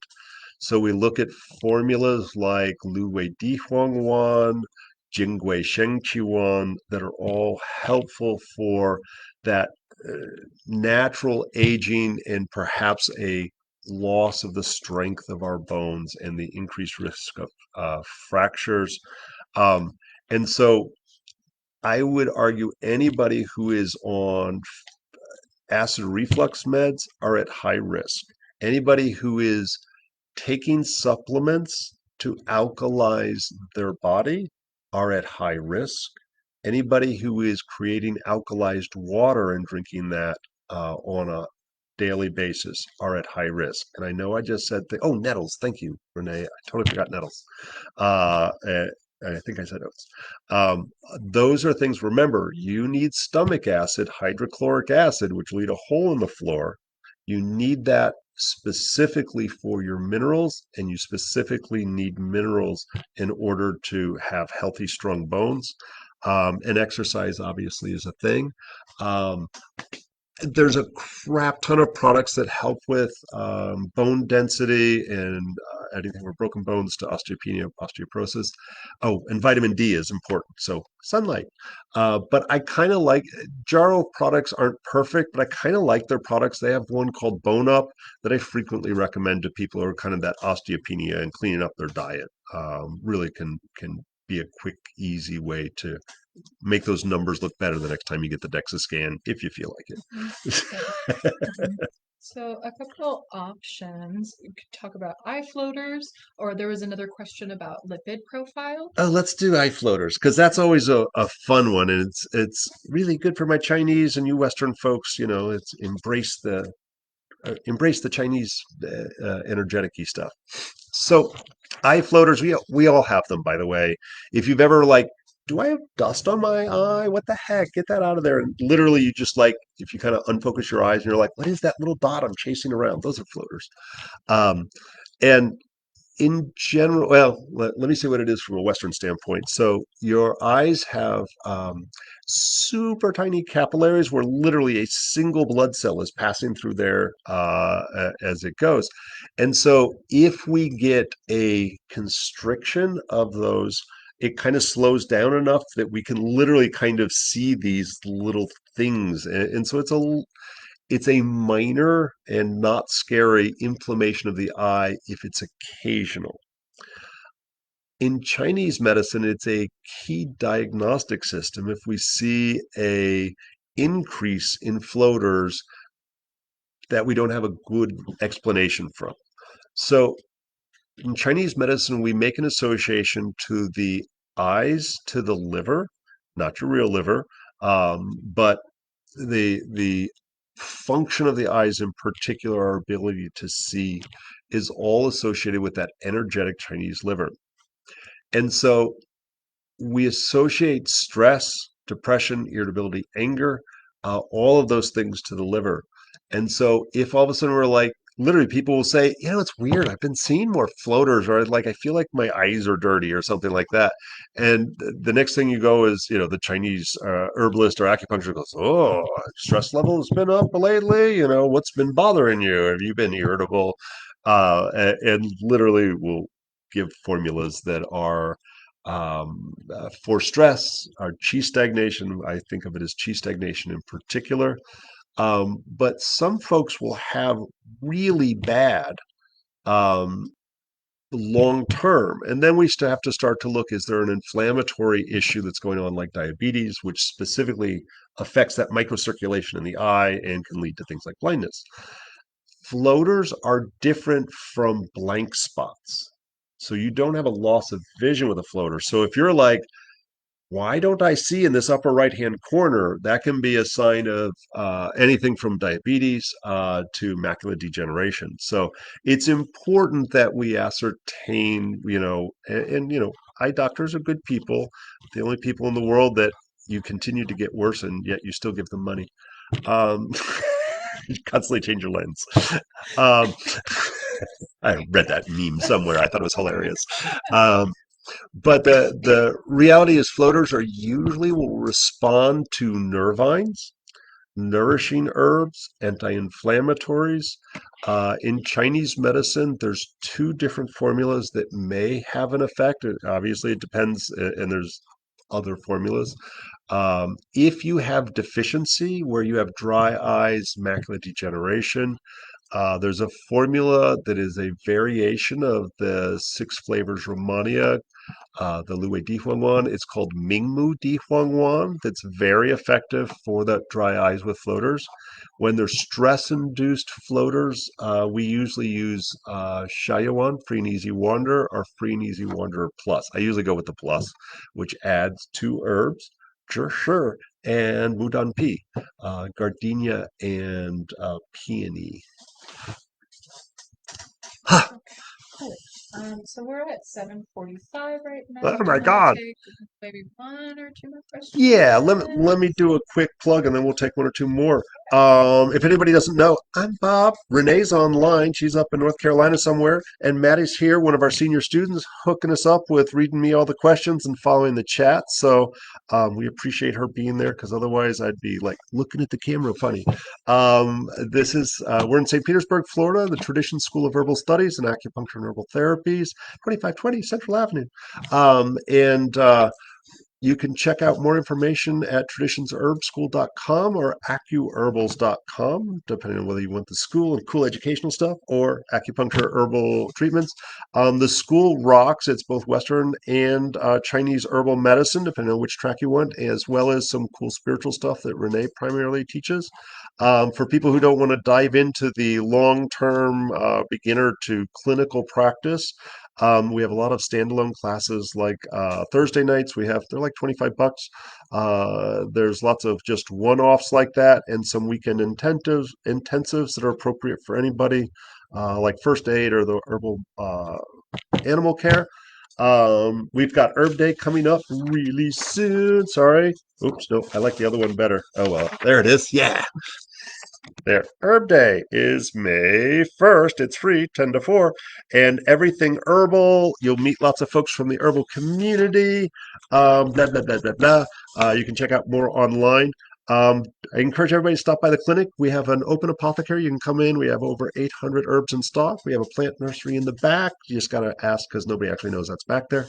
Um, and we've got an herb walk coming up Thursday, April 1st. We've got one of my favorite classes, another free class like this one, is April 2nd called Herbal Mistakes. The last Western Herbal 101 is coming up in like the 15th of May. I don't know, something like that. You'll find it on the calendar. Um, we're saving this recording. We will post it on our YouTube channel so you can check out that. Herb Day will be at the clinic, 2520 Central Avenue, 10 to 4 lectures all day, both by our senior students and lots of cool products that they made, as well as vendors of herbal sorts from around our community. So it's a great way to meet the herbalists in your community. All right, that's enough propaganda. Sorry, thank you all. And I'm going to do this every month, the last Friday of every month. So, if you like the insanity that is me or Renee, even though she's not speaking, she is typing insanely. Please join us whenever you like. And we love it when people post questions ahead of time, or obviously you can always jump in here like this and do them. All right, Yeah. give us another question. Okay. This one is also from Brittany. This Yeah. question about, do minerals remain in something like canned food versus if vitamins degrade? Also, does a food have to be alive, either fresh or fermented, to have Well, many vitamins? so Brit's, some of you already heard this. She's one of our old students who's never quite finished, and then she's coming back. She's got the most wonderful questions, and her mind is got to be fascinating because it's like she sends us this list of questions that are like completely unrelated and awesome. So whew, let me see if I can tackle all of that. That'll take me the last 10 minutes of our thingy here. So, minerals don't really break down a whole lot. And so, although our our nutrient profile of a plant, the second we pull a carrot out of the ground, starts to break down. The minerals, though, stay pretty much the same. It's those other things, the sulfur, the vitamin C, those start to degrade, and we get less and less as time goes on. So your minerals are constant. The problem, though, is many of the foods that we think of as mineral rich aren't. Mainly because our soil is so depleted. And you think about it, we have the that standard potassium, magnesium, whatever it is, calcium that we throw into the soil. I can't even think of what all they are. Um, but because we're putting synthetic fertilizer in just to get a plant to survive to harvest, we don't have the diversity of nutrients unless you're buying, I would say, beyond organic. I would argue you need grow your own food, but that biodynamic concept because we want to develop a healthy soil that's got the microbiome that is necessary for those plants to absorb a full amount of nutrients. And when we look at most of the nutritional values that are quoted about certain foods and vegetables in particular, most of that's prior to the Dust Bowl. And so our soil has become more and more depleted since the 1920s and 30s, and in particular from the 70s on, where there's nothing left in most of our growing areas. So they are heavily fertilizing, they're heavily pesticiding, and so things that we think of as nutritionally dense may or may not be. So canned, there's a lot of fiber and some minerals in canned foods. A lot of your vitamins have probably degraded to the point of almost being useless. Fermented will make certain things more bioavailable. Uh, in particular, you can develop some of the B vitamins in that. Um, Trying to think of what else is in the fermented foods. Because you have like yeast and bacteria in there, those have some nutritional value, actually, yeah, specifically for the B vitamins. And some minerals are going to be made more bioavailable. Fresh food has the most sulfur, which is a vital compound for our immune system, nervous system, fungus, function. There we go. You can tell after 2 hours, my brain has exploded. Um, and vitamin C decreases the second we pull it out of the ground. Cooking makes some nutrients more bioavailable and others degrade. So vitamin C and sulfur degrade with cooking, doesn't vanish, it's just less so. But other things start to increase when we start to look at what's the thing in tomato sauce? It's good for men's prostate. Yeah, that stuff. Sorry, it's been a long Totally. day. I'm obviously dehydrated.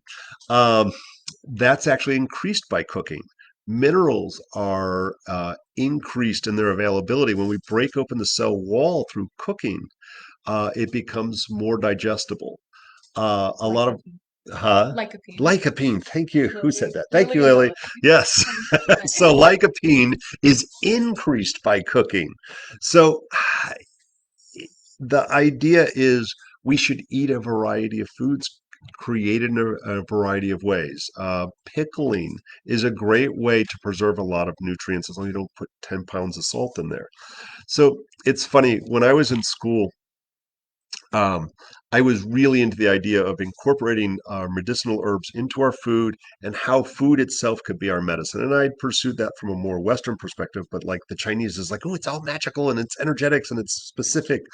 And so I was that really irritating student who pestered my teachers endlessly. And I always, all my teachers were PhDs from China. And so every time they went to have lunch and quietly take a break from our incessant badgering, I'd go, what are you eating? What are you eating? Uh, and the reality is, when we have the five elements and we have organ pairs that we associate with each one of those five elements, and we put a flavor with each one of those. So we have bitter, sweet, acrid, salty, and sour. Those are the five flavors, and every meal should incorporate each one of those flavors. And if we're in perfect balance, those flavors should be in balance. But the reality is, most of us aren't. We're horribly imbalanced. We're all jacked up. And oftentimes, because the American diet in particular has two flavors, sweet and salty, potato chips and dip, like that is our mainstay of our diet.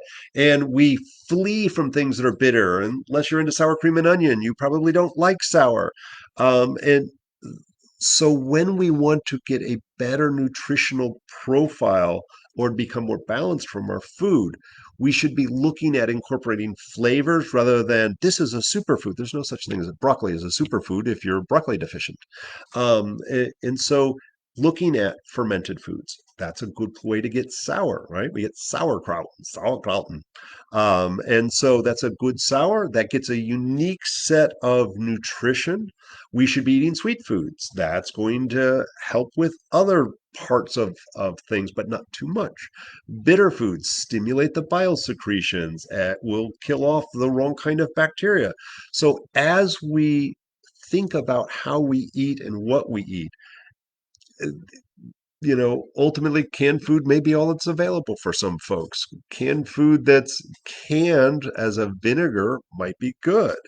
Um, Dried foods can have a role, but think flavor more so than this is bad or this is good.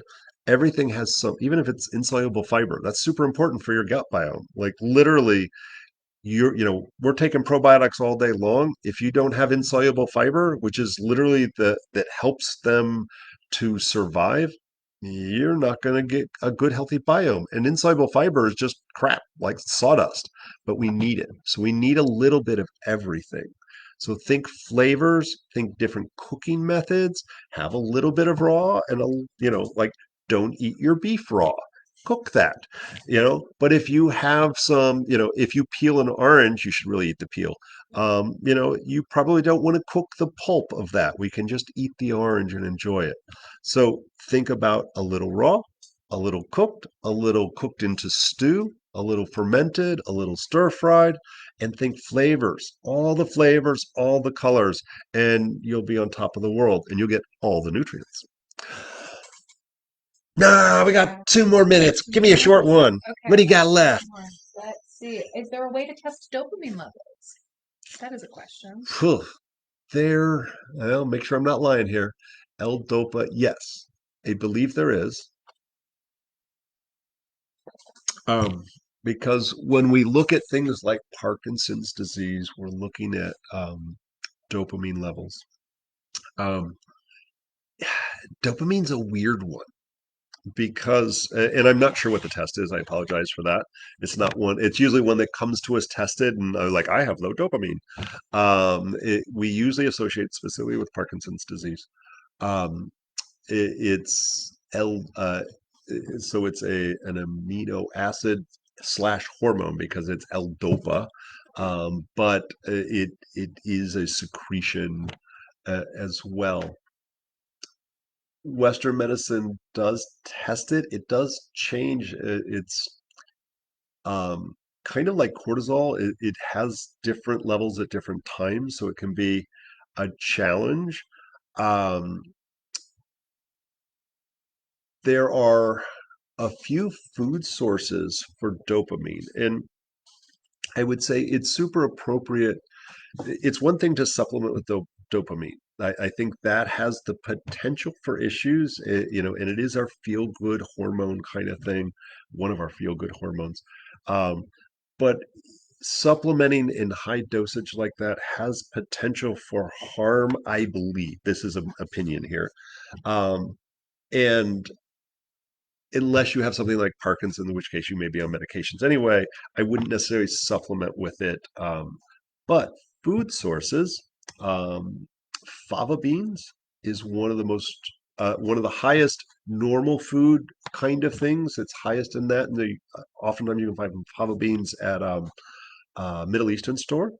And one of those things that's super easy to grow here in Florida that is used as a medicinal supplement and you can buy in the health food store as a capsule, it is a natural and higher source than the fava beans, is velvet bean, also known as Mucuna pierens. And you've seen it out here on the fence that it's got those hard bean pods that are kind of black.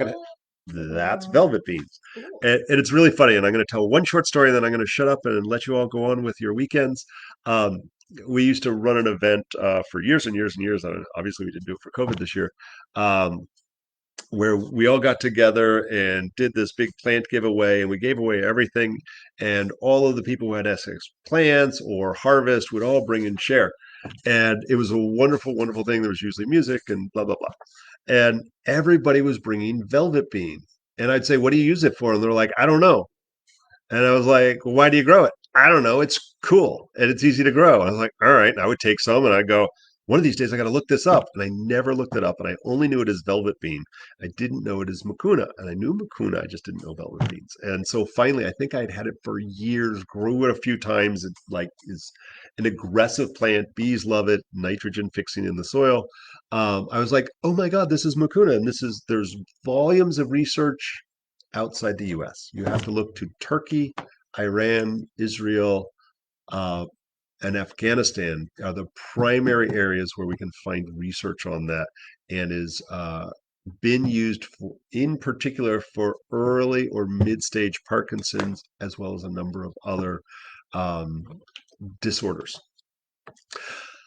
All right. Some of you stuck with it. I appreciate you all for showing up. I will post this on the YouTube channel here probably Sunday because I got to work an event all day tomorrow.